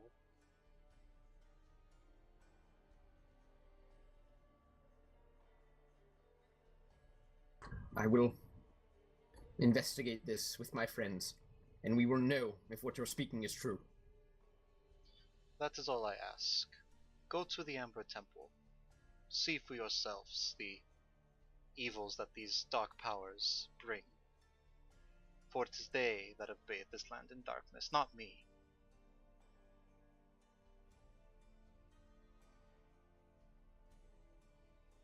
And one thing I ask.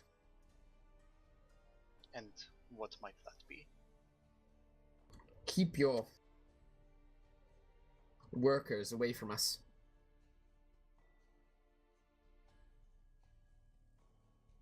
I have instructed them not to bring harm to you for now. As long as you do not betray my trust in this matter, you have my word that they will not attack you. And you have my word. And I speak for myself and my company that if you betray us, and if you speak falsehood, there will be no stopping us. We will come for you. We're getting out of this place one way or another. And frankly, you might need an heir to replace you so that these other forces get bored with you. But there is another way, and that's removing you entirely.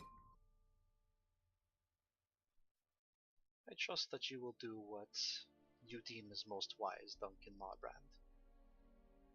I urge you, though, bring the darkness in this land to an end. Do the right thing.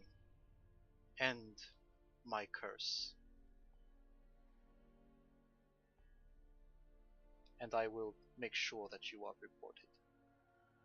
Your freedom will be assured, but I will also make sure that your family is restored to the proper titles that they should have had all this time. The proper regality that they so deserve. This I will do for you. And he just gives kind of like a long, hard thought to that, because it is like a driving motivation for him. It's something that plagues him deeply.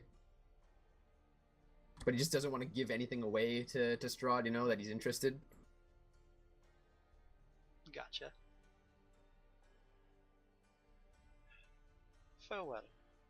I'm sure that we will speak again sometime.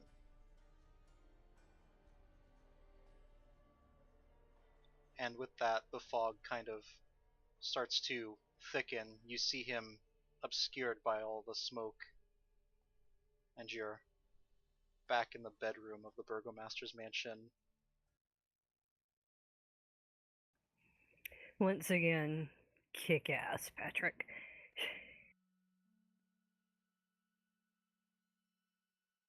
Yeah, Strahd is always great. I just like running him because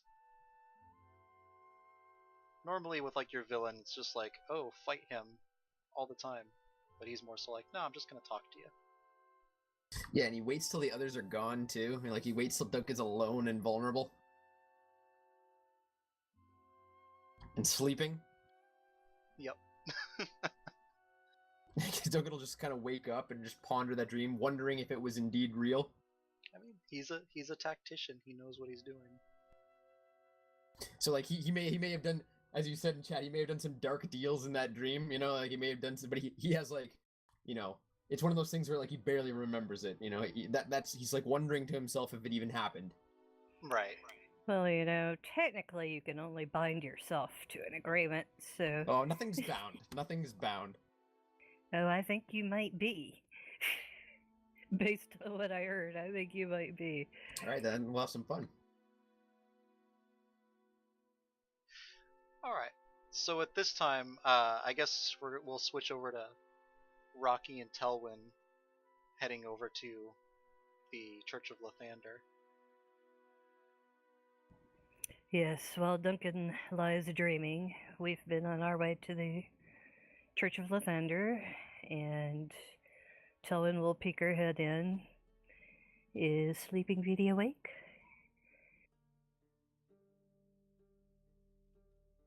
Father Lucian greets you at the door. Yes, come in. Rocky, it's so good to see you. And he holds his hand out. Rocky will take it and say, "It's so good to see you."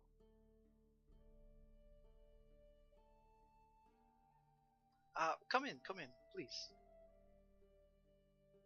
You can see Arena is setting up some of she's setting out some of candelabras and such just to make sure that the place is well kept. But she seems to be kind of busy making sure everything's all nice and organized and set up for the church. Tellen will wander over. Can I help you with that at all? Oh, yes. I'm sorry. Who are you? Forgive me, I forgot that we had not been introduced. I am Tellen. And you are Arena. It is good to meet you. Rocky points to himself and says in Destin's voice, "Rocky." Oh, yes, of course, Rocky. How could I forget? And she goes over to see you as well. Father Lucian tells me that you've been anxious to get out and about, and I don't blame you. It's terrible to be young and confined. So we thought we would come and take you for a stroll around town. If that's all right with you, Father Lucian.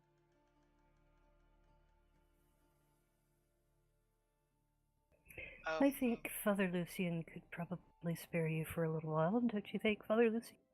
Yes, I feel like it would be good for her to go out and about in the town, just to get rid of the cabin fever, so she's not so anxious. But before we take you outside the church, Irina, there is something that you must agree to. Okay. If anything happens, if we are set upon, if it looks like we might be set upon, I want you to run right back to the church and do not ever leave it again until we come and tell you that you can. Okay. Run back to the church if we are set upon. Perfect. Yes, and if possible, if that happens, I will send Rocky running back with you to protect you on your way. But if for some reason we cannot, you must save yourself. Okay. That sounds good to me. Rocky, if you are capable of protecting me, I trust you. Rocky will nod and is going to gesture towards his new spear and give her a smile. You have a magnificent weapon. I know that I am in safe hands. Rocky will nod and say, "Magnificent weapon." And Tellen will smile and say, well, are you ready to set out, or is there anything that you need to grab before we go, or anything you need to do before we go? Well, I don't really have any belongings here besides clothing and such. I think I should be good. Do you have armor, weapons? I don't think so. Point of fact, she did actually wear her plate mail when we were traveling from Barovia to Vallaki, so she has armor unless she's done something with it in the meantime. So Telwyn wouldn't know this. No, but Molly was Rocky... reminding Patrick in case you forgot. Oh, nope. She is not wearing armor currently.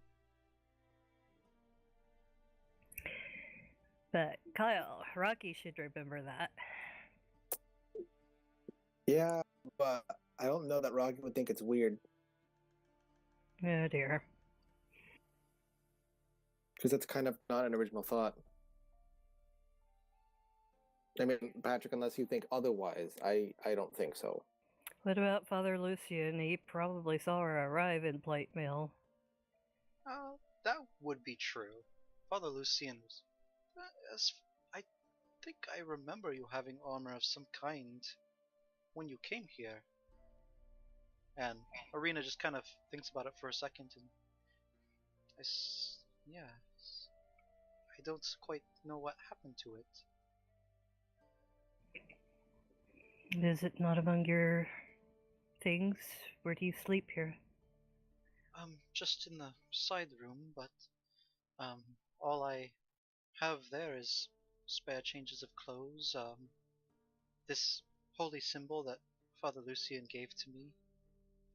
Bring the holy symbol. She takes it, hands it over to you. It seems to be a holy symbol of Lathander. No, not for me. It's for you, young lady. Oh, okay. Well, sure. And she puts it on around her neck. Father Lucian, you said there have been strange people coming in. Yes, I believe they followed Lady Wachter when she was proclaiming some of her strange ideas. She's had many beings that she has claimed would be saviors of this town, other than our Father Lathander, but she has since claimed that she has no standing with these extremists, as she lies. And I will tell you how I know. These people have not come into your church for no purpose. Irina's armor is missing. They are why. I don't know what she's about. But, and Telwyn looks at Irina, she means you harm. So you're suggesting and she is not the only one.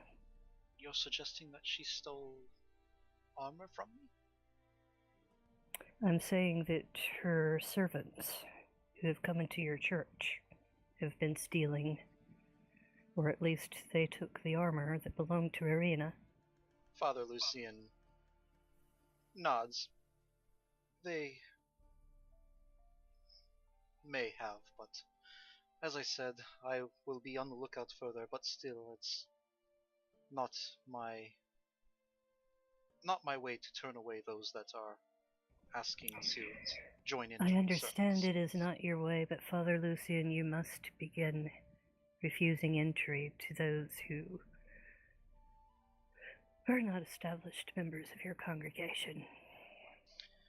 I'm afraid if I did that, I would not be holding myself to reaching out to all those who deem it. I will keep an eye out on them, and for sure make sure that they are not wandering around in places they should not be, but you must understand I will not begin turning those away who wish to offer worship. I realize the Morning Lord is a welcoming God, but he's not a fool. Don't make the mistake of being too open. I will keep that in mind, and I'll inform you if I see them again. Yes, please do. Now, Irina, we've promised you an outing, and an outing you will have, but this does make me even more concerned, so be alert. Help us watch for your safety. That I can do. So, where are we going first? Well, have you had breakfast? Yes, I've had some here. Well, would you care for a dessert of some kind? I suppose that would be fine, I think. Well, it's my understanding that the inn has some nice things. Shall we go there first? Yes, that would be good. Thank you. Father Lucian? We'll have her back to you as soon as we can get the cabin fever out of her system. Very well. I will see you later then. Pray for our safety, Father, or at least for hers. That I will. Good day to you. Yes, and you as well. And Tilwyn will lead the way, going out first and looking left and right, making sure there's nobody lurking. Okay. You can make a perception check if you want to check around this area.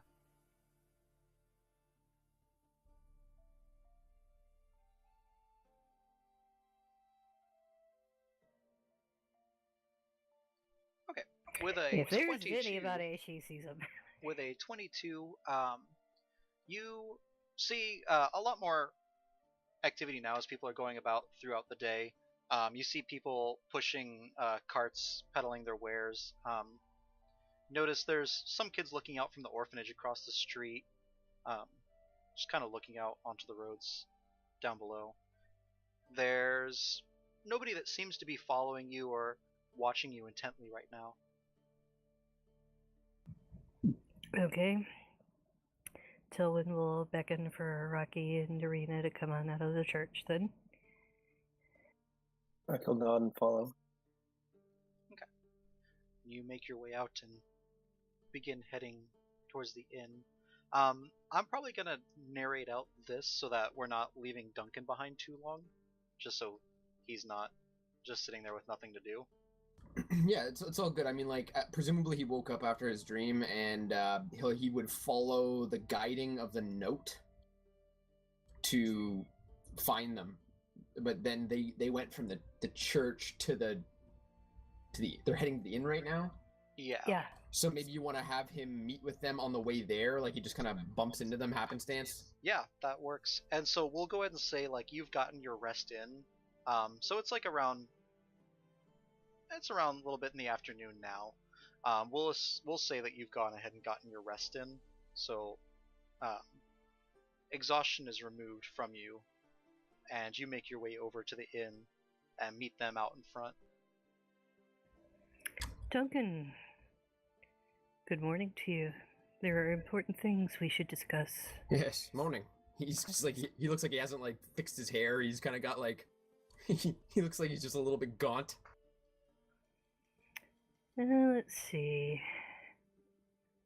Does Tilwyn notice that there's something wrong with Duncan? Well, I just described that there's just he's obviously shaking, so she can at least be Tilwyn suspicious. very much has her mind on other right now. So let's see.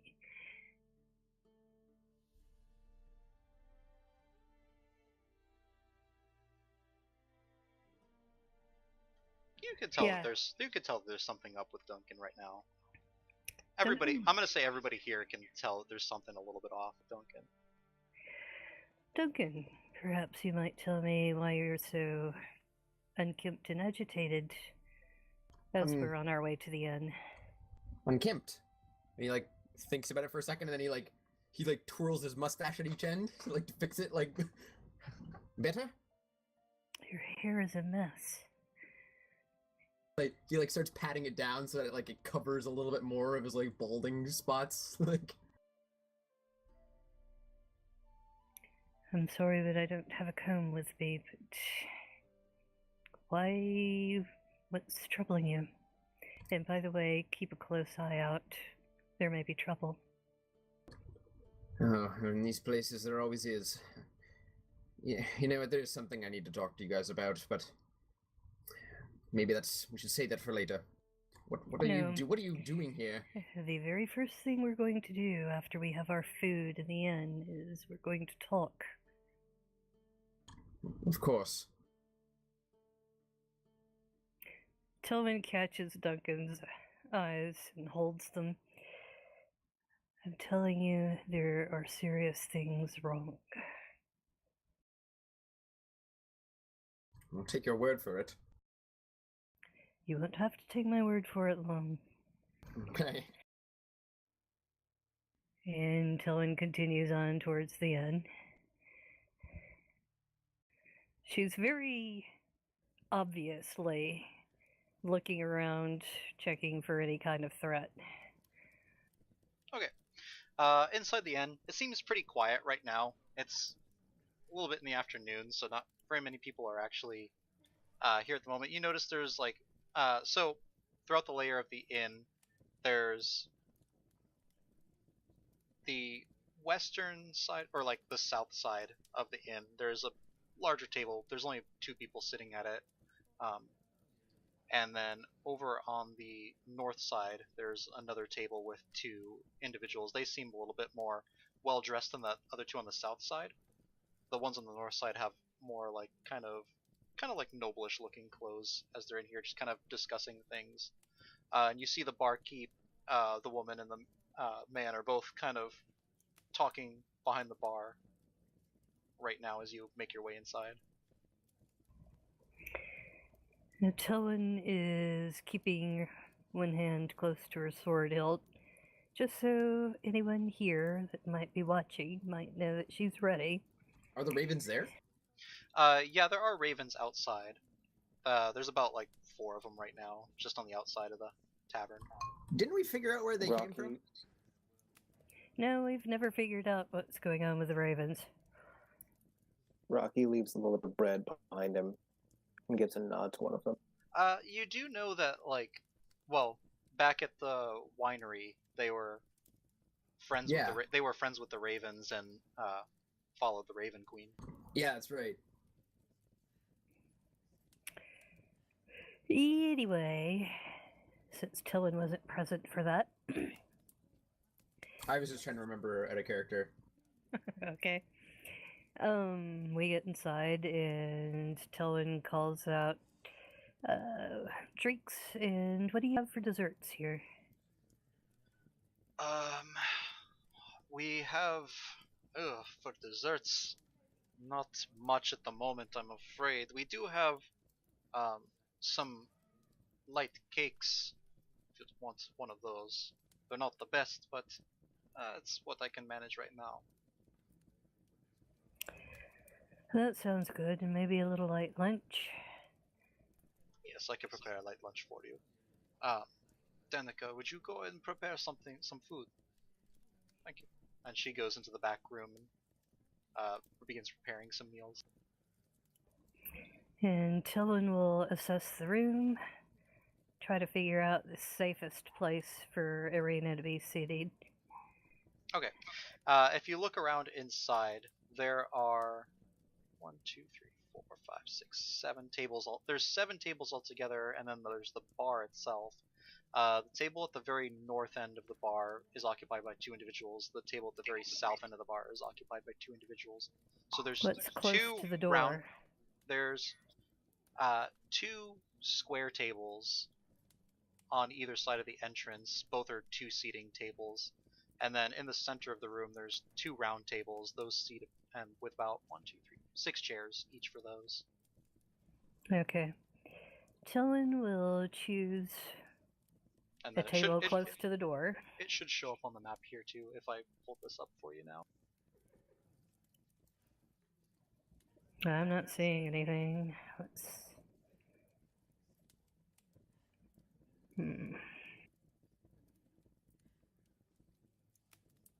Let me try zooming out.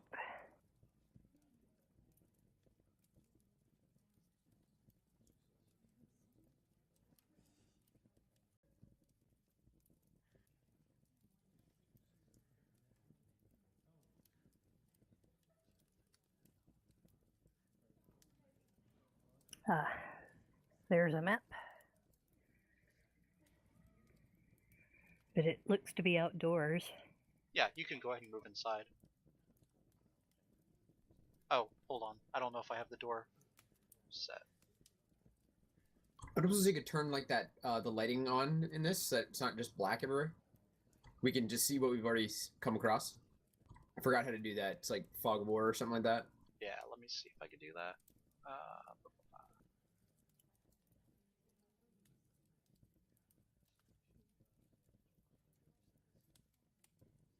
Did that seem to do it? Yeah, it's perfect. Okay.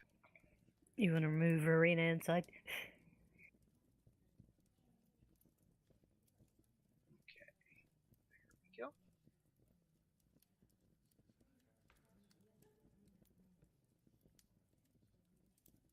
we go. So yeah, as you can see, there's the table set up. I'll actually transition this over into the stream too so they could see it.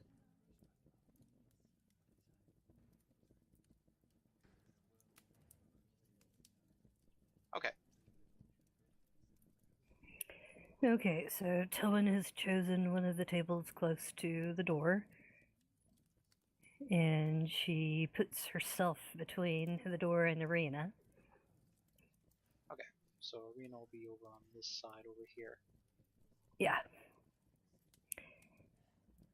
And again, she's got her hand close to her sword hilt, just so everybody knows she's ready. And she makes light conversation while we wait for the food. Okay. After some time, you notice a woman brings the food over. That was the woman that the barkeep was talking to before. Danica. Yeah, she comes and brings out the food, sets out.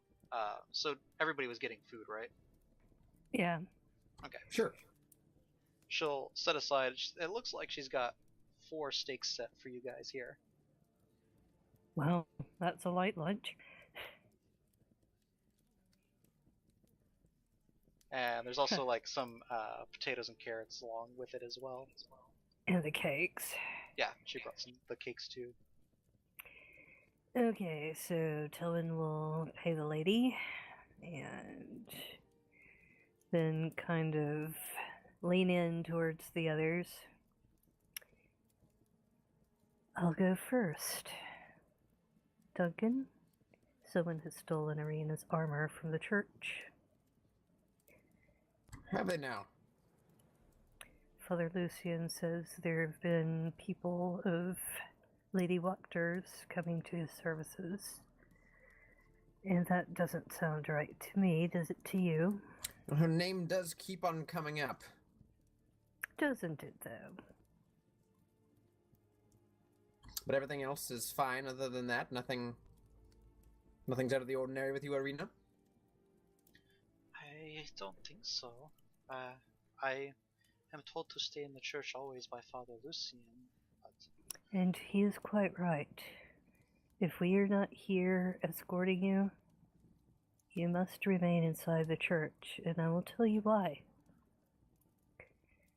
You are not who you think you are, young lady. She... Duncan looks as confused as her, I'm sure. Hold on 1 second.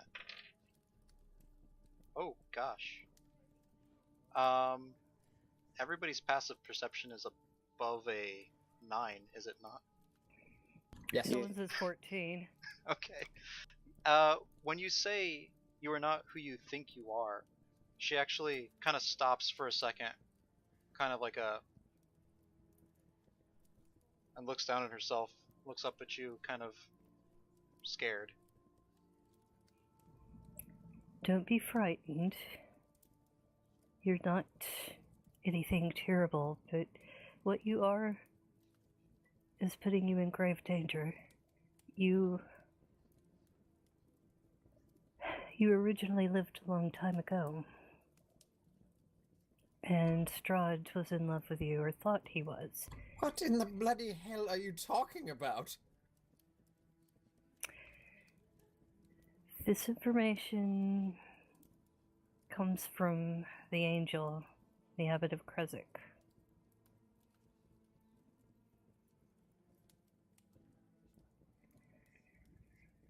Irina, Strahd is obsessed with you. He has been for a very long time.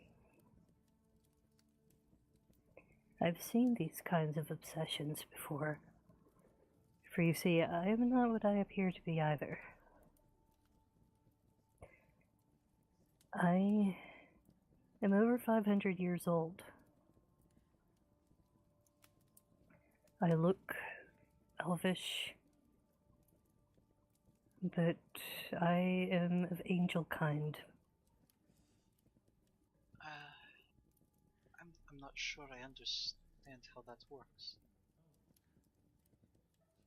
I don't understand what I am exactly yet either, but you,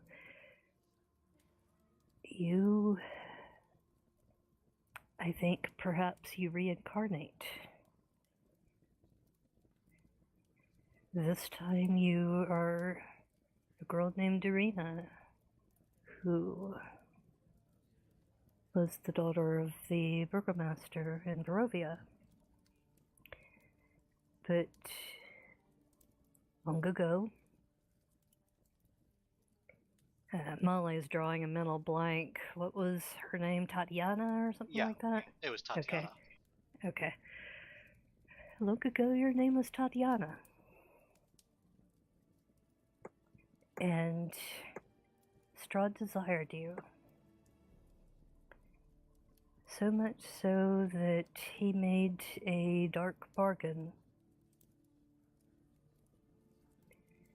You desired someone else, and Strahd couldn't stand it.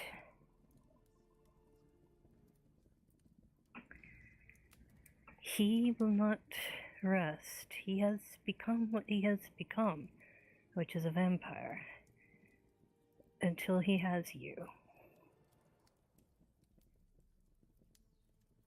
I'm sorry, I have no memory of any of this. I realize that. You may remember that eventually, and you may not, but I speak truth. Would you doubt an angel? This information comes from an angel. I am Angel Kin. Neither of us is out to deceive you, girl. Tung is just giving an incredulous look at this conversation, like, what the hell is this? And are you all angels too, then? No, they are not. Rocky shakes his head. Are you really 500 years old? Yes, Duncan, I am. 539 to be exact. Oh, goodness. All right. And you say That was when I was alive. You see, this is all very complicated, but I was murdered along with my wife. And I was brought back. At some point, I will have the opportunity to avenge my wife's death. I didn't care about my own. I knew what I was getting into. But whoever killed her, they will die by my hand. You know, every day. Before I get that opportunity, there are things I must do for Saloon and the Raven Queen, and one of them is to kill Strahd. I think that every day I spend in your presence, I get more and more afraid of you. I don't know if that's a good thing or a bad thing.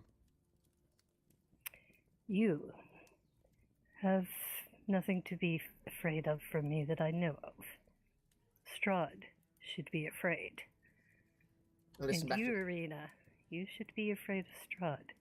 Until we have slain him, you should be afraid, because he wants to possess you, and if he gets you, you will be his plaything forever.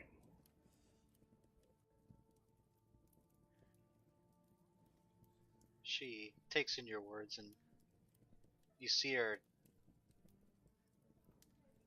She has like a nervous look to her, almost a fearful look to her.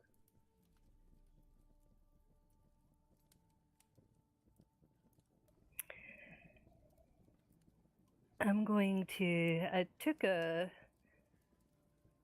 divine sorcery thing. You have some kind of manifestation of your divine origin.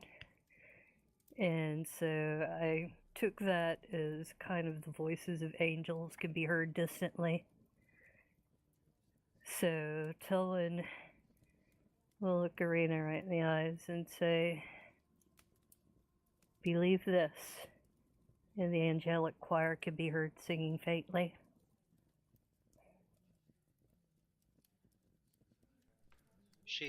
looks around trying to kind of pinpoint the source of the noise. That's me, child. Those are voices of angels you hear singing for Saloon. It's beautiful. Sorry, missed that. Having a little trouble with my audio. It's beautiful. I would say thank you, but it's not my doing.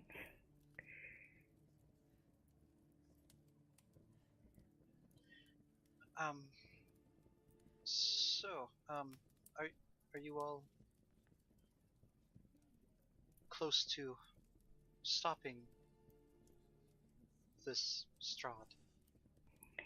We have made considerable progress. There are 2 other Fanes that we must cleanse before he could be destroyed.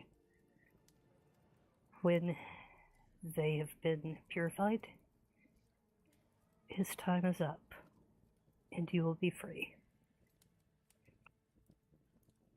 You have my word. You have the word of an angel kind. So you're cleansing Fanes. Yes. I see. Frankly, Irina, I'm just as skeptical as you are about all of this. I don't know where it begins or where it ends or what your involvement is in this, but what she says is correct. Strahd indeed is after you. That's why we brought you here. That's why you've been confined to the chapel, unfortunately. Now, the reason why we came back to this city was because we were worried for your safety. Do you have any reason to believe that Strahd will be making an attack upon you, or has anything strange happened in our absence? Nothing strange that I've noticed. I don't know if Strahd will come for me at the church. I don't think I'm under any danger there. I would not have thought that you were under any danger there either, but I begin to wonder. Rocky, you see, sometimes has visions that come true. And he saw a vision about you that troubles us. Once again, you kind of see her shift her eyes nervously over towards Rocky. She's just kind of fidgeting a little bit. And Rocky kind of looks down awkwardly. goes and reaches for a glass that has been set beside her, and it kind of she knocks over. There's like a small candle on the table that she knocks over. She looks kind of flustered by this and begins trying to go and pick it up and bring it back out again. You notice it kind of like falls towards her hand a little bit. Can I drop an insight on this just to kind of figure out what's like whether she's like I just want some inkling that something's going on here. Yeah, you can go for an insight. Anybody that wants to here can. Sure, what the heck?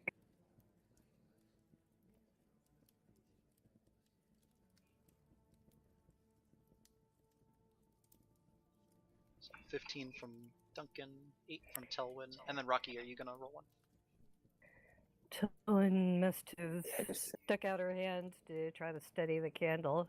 She's distracted. 4. All right. Insight.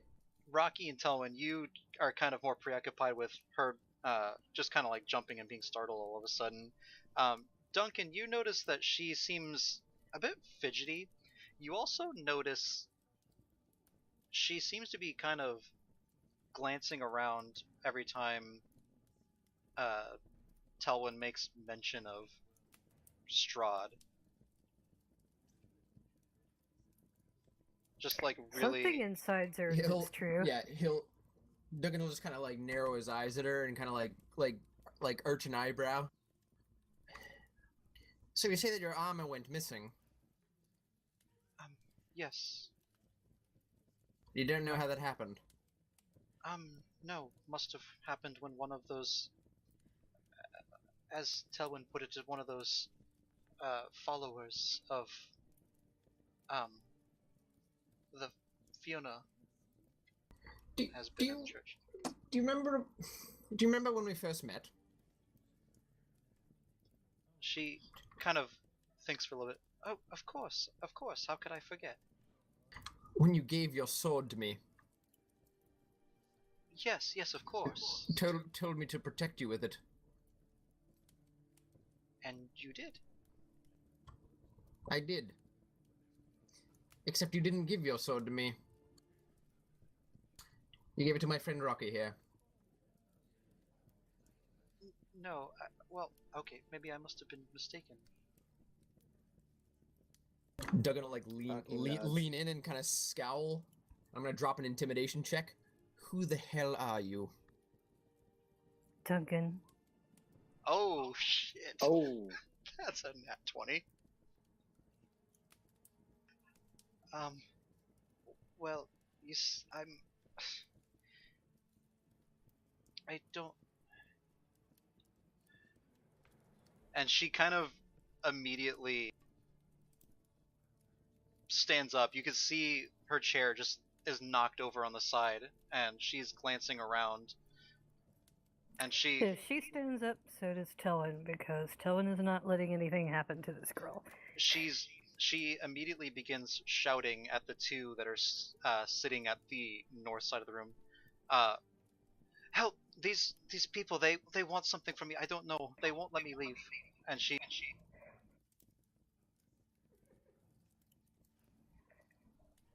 you see them get up, a little bit nervous looks on their face. What's going on? How are these bothering you? She's frightened. We had some bad news to tell her. I'm sorry. Rocky gets up and just stares at the two guys with his hand near his spear, Irina, recommending that they sit down. you know Duncan. You may not be able to remember it, but you know that he can be a bit of an ass. Does she Sit down. remember? I'm afraid I Duncan. don't know what you're talking about, Duncan. You must be confused right now. Tillin puts kind of a sheltering arm around Irina. I'm so sorry. Please sit down. The two that are standing up now that she's sidled next to look to her for confirmation. She kind of nods and goes back to your table, starts to sit down. And before Tillin sits back down beside Irina, she looks over to the two guys and adds, I would lay down my life to protect her. You have my word.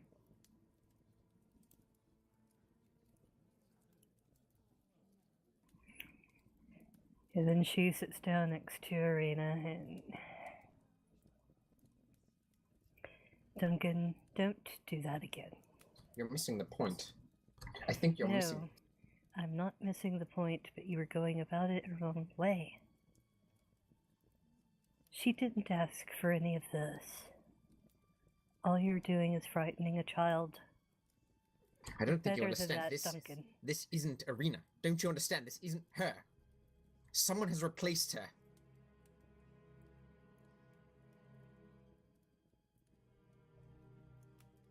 How else does she not know about her armor? How else does she not know about the sword? You remember those things that we saw at the gate? What did you call them? Bobble-dangers? Gobble-wangers? Duncan, she may not be Irina, but she may be, and she may simply forget. You're a paladin. Use your sense. Look into her. You can sense the evil. I realize what you're asking me, but the power that you refer to does not extend to detecting doppelgangers. They have to be fiends, or angels, or undead. Doppelgangers are none of those. So what is your hypothesis about this? What do you think is happening here? What we can do is return to the church and ask Father Lucian if he can ascertain whether she is Irina or something else. And Doug just he just gives her an incredulous look. Like, it's just, to him, it's just so obvious. As you guys are having this conversation, everybody notices this with their passive perception. You notice that she's slowly inching her way, trying away from you guys. Irina, you have nothing to fear. Rocky gets up, and kind of waddles over towards her, and puts his hand on her head, just kind of patting it like she did to him, and then gives her a soft spot and says, "You have nothing to fear." I think I'm. I just want to see what she does to this. I think I'm feeling a bit faint. Perhaps I should lie down back at the church. Certainly. I'll return at once. And Telwyn will lay down a tip for the waitress and lead the way back to the church. Oh, gosh.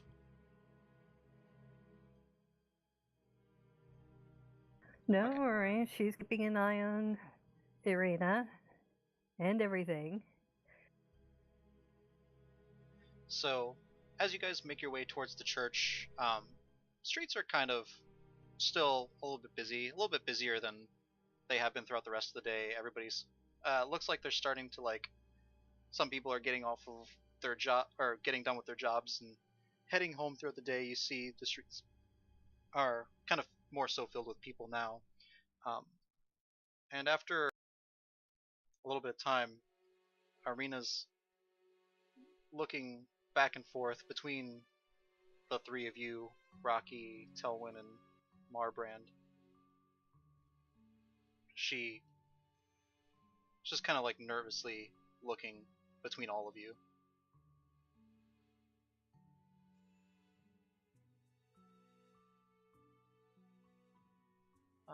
I want to thank you for looking out for me, all of you.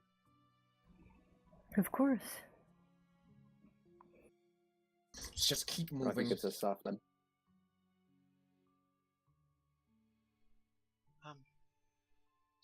Oh goodness, She kind of clutches at her stomach for a little bit.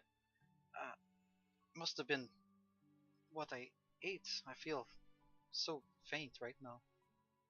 That is not my baby.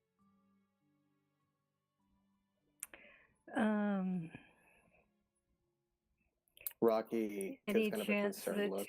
Telwyn has heard whether doppelgangers can eat regular human food? You can roll a as nature opposed check. to eating humans? Yeah, nature check. Why don't we let her get out into the street where she can escape more easily? Screw this. You don't recall I any. think I'll use favored by the gods. Okay, go for it. Can I use a luck on that, actually? I need to look again to see if you can use luck on other people's rolls. Okay. I think he can. He's been doing it.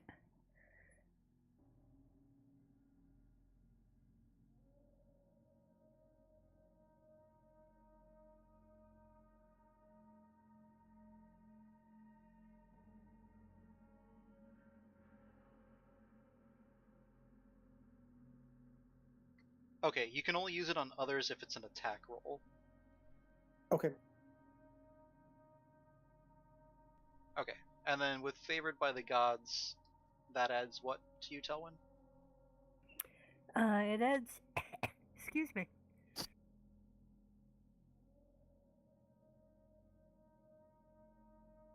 Sorry. It adds 2d4. Okay, if you want to go ahead and roll that. Okay, so that's a 10 overall.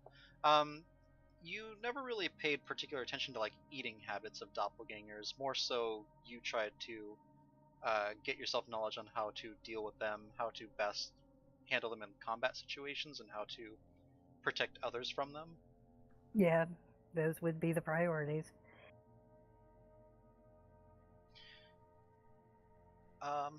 But everybody can go ahead and roll.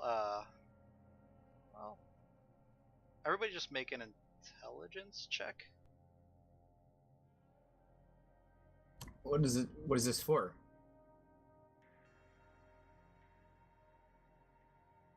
Seven. Actually, yeah, intelligence. So that's a 3, 7, 12. Duncan, with a 12, you can kind of particularly remember that she actually didn't eat anything while you were in the tavern. He's already dead suspicious of her. Quit your belly aching, you. You didn't even touch your food. Just keep moving, and he's gonna unsling his crossbow just to kind of like, just to kind of like keep things rolling.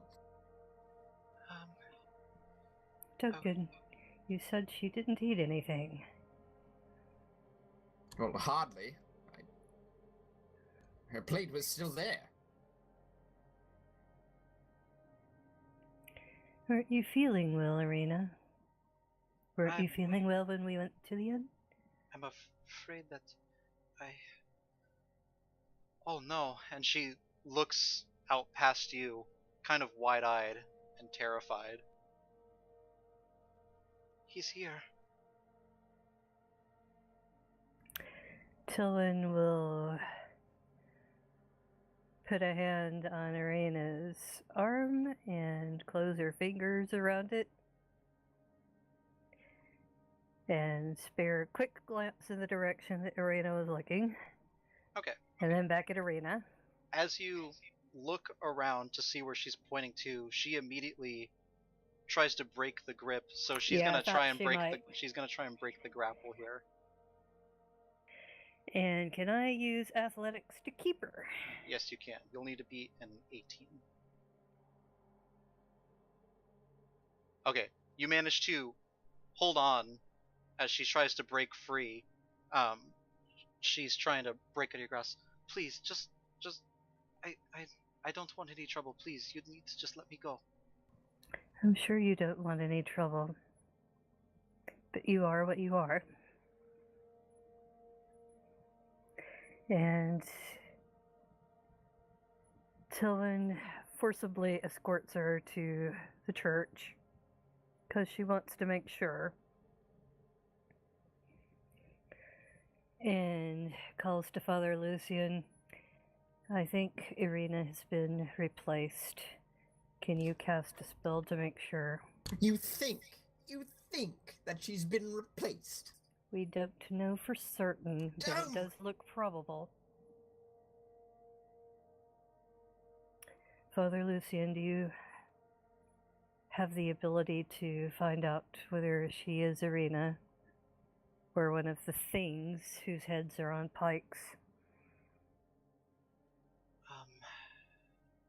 Could try dispelling magic over it.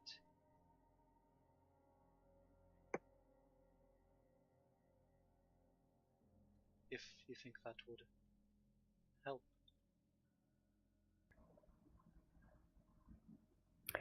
Do you have a way to compel truth? I do have a zone of truth that I could use. No, not this, not again. Duncan's gonna like step forward and do his best to shove Arena to the ground. Like he's normally not this aggressive, but something's obviously, he's not himself. Like something's obviously bothering him. So I just want to have him like just aggressively go at her. Let him like level his crossbow at her. Just spill it. Tell us what you did with her. Where did he take her? I'm gonna have you roll. Do you want to do this as intimidation? 100%. Okay.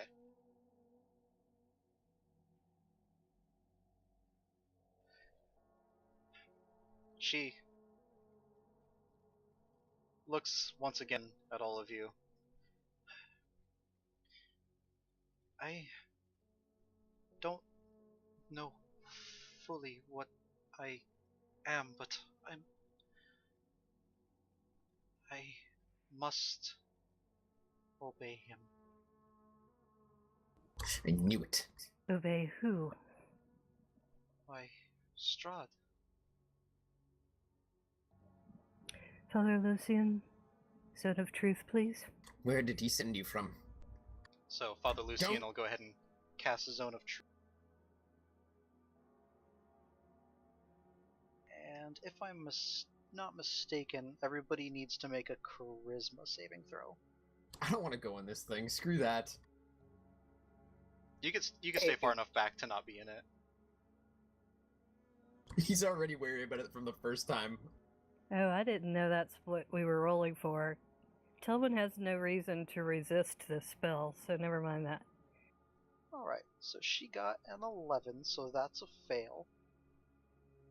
So she has to speak the truth here. Are you Irina, to the best of your knowledge, or are you something else? I am not the Irina you know. What are you? I am,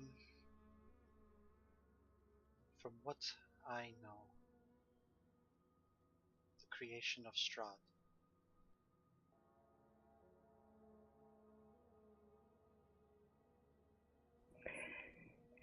So you are not human then? I do not know. I feel like I am, but there's something missing.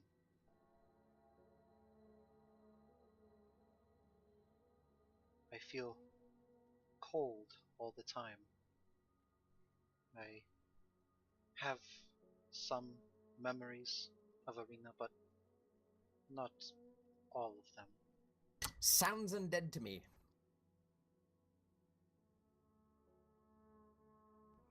That we can settle quickly enough. And Tillman will use Divine Sense. Is Son she of a- undead? You don't sense any undead, celestial, or fiend. She's not an undead.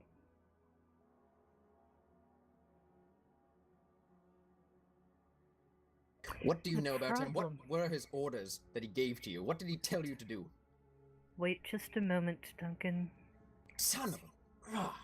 He'll just kind of go off into the corner and cross his arms over his chest and pace. You need not sulk. The problem is that there have been so many people in and out of this place, and no one questioning them, no one stopping them. They could have replaced her, they could have cast a spell on her, they could have done anything. She could be Irina and now be compromised.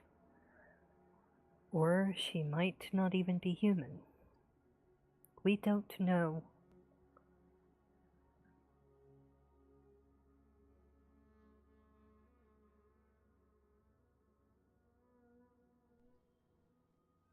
Father Lucian kind of goes, if I Yeah. may, she has not done anything untoward, and if she were undead, she would be repelled by the ritual that was placed over this church. I can assure you, she is not undead. I have the ability to detect those. And I just used it, and she's not. What she is, that's the question. What to do with her until we know. I do not know. You do have some time left for her to tell the truth before the spell ends. You could Yes. offer more questions to her. Duncan, I believe you had a question in particular. What did he tell you to do? What were the orders that he gave you?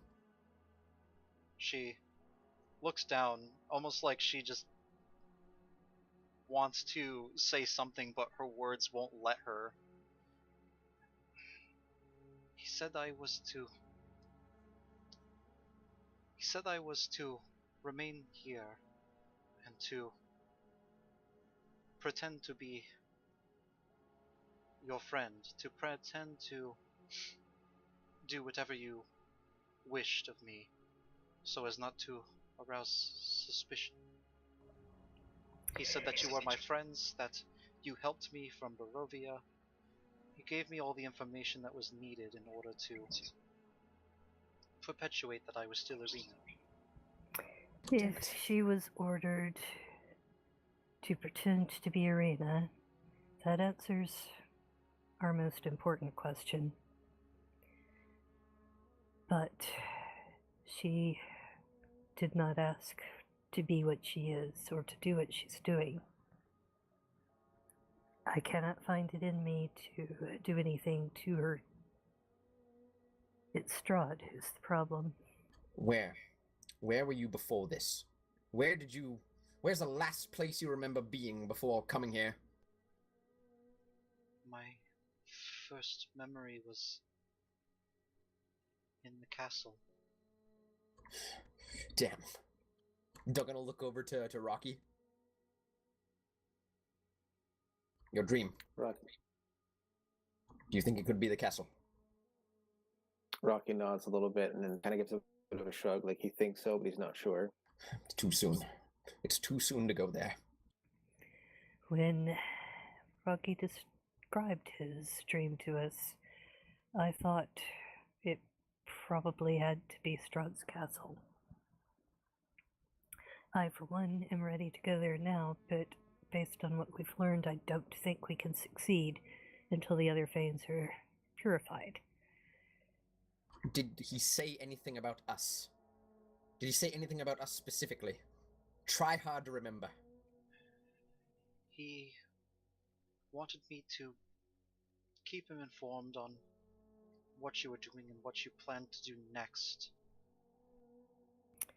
That you're not going to do anymore.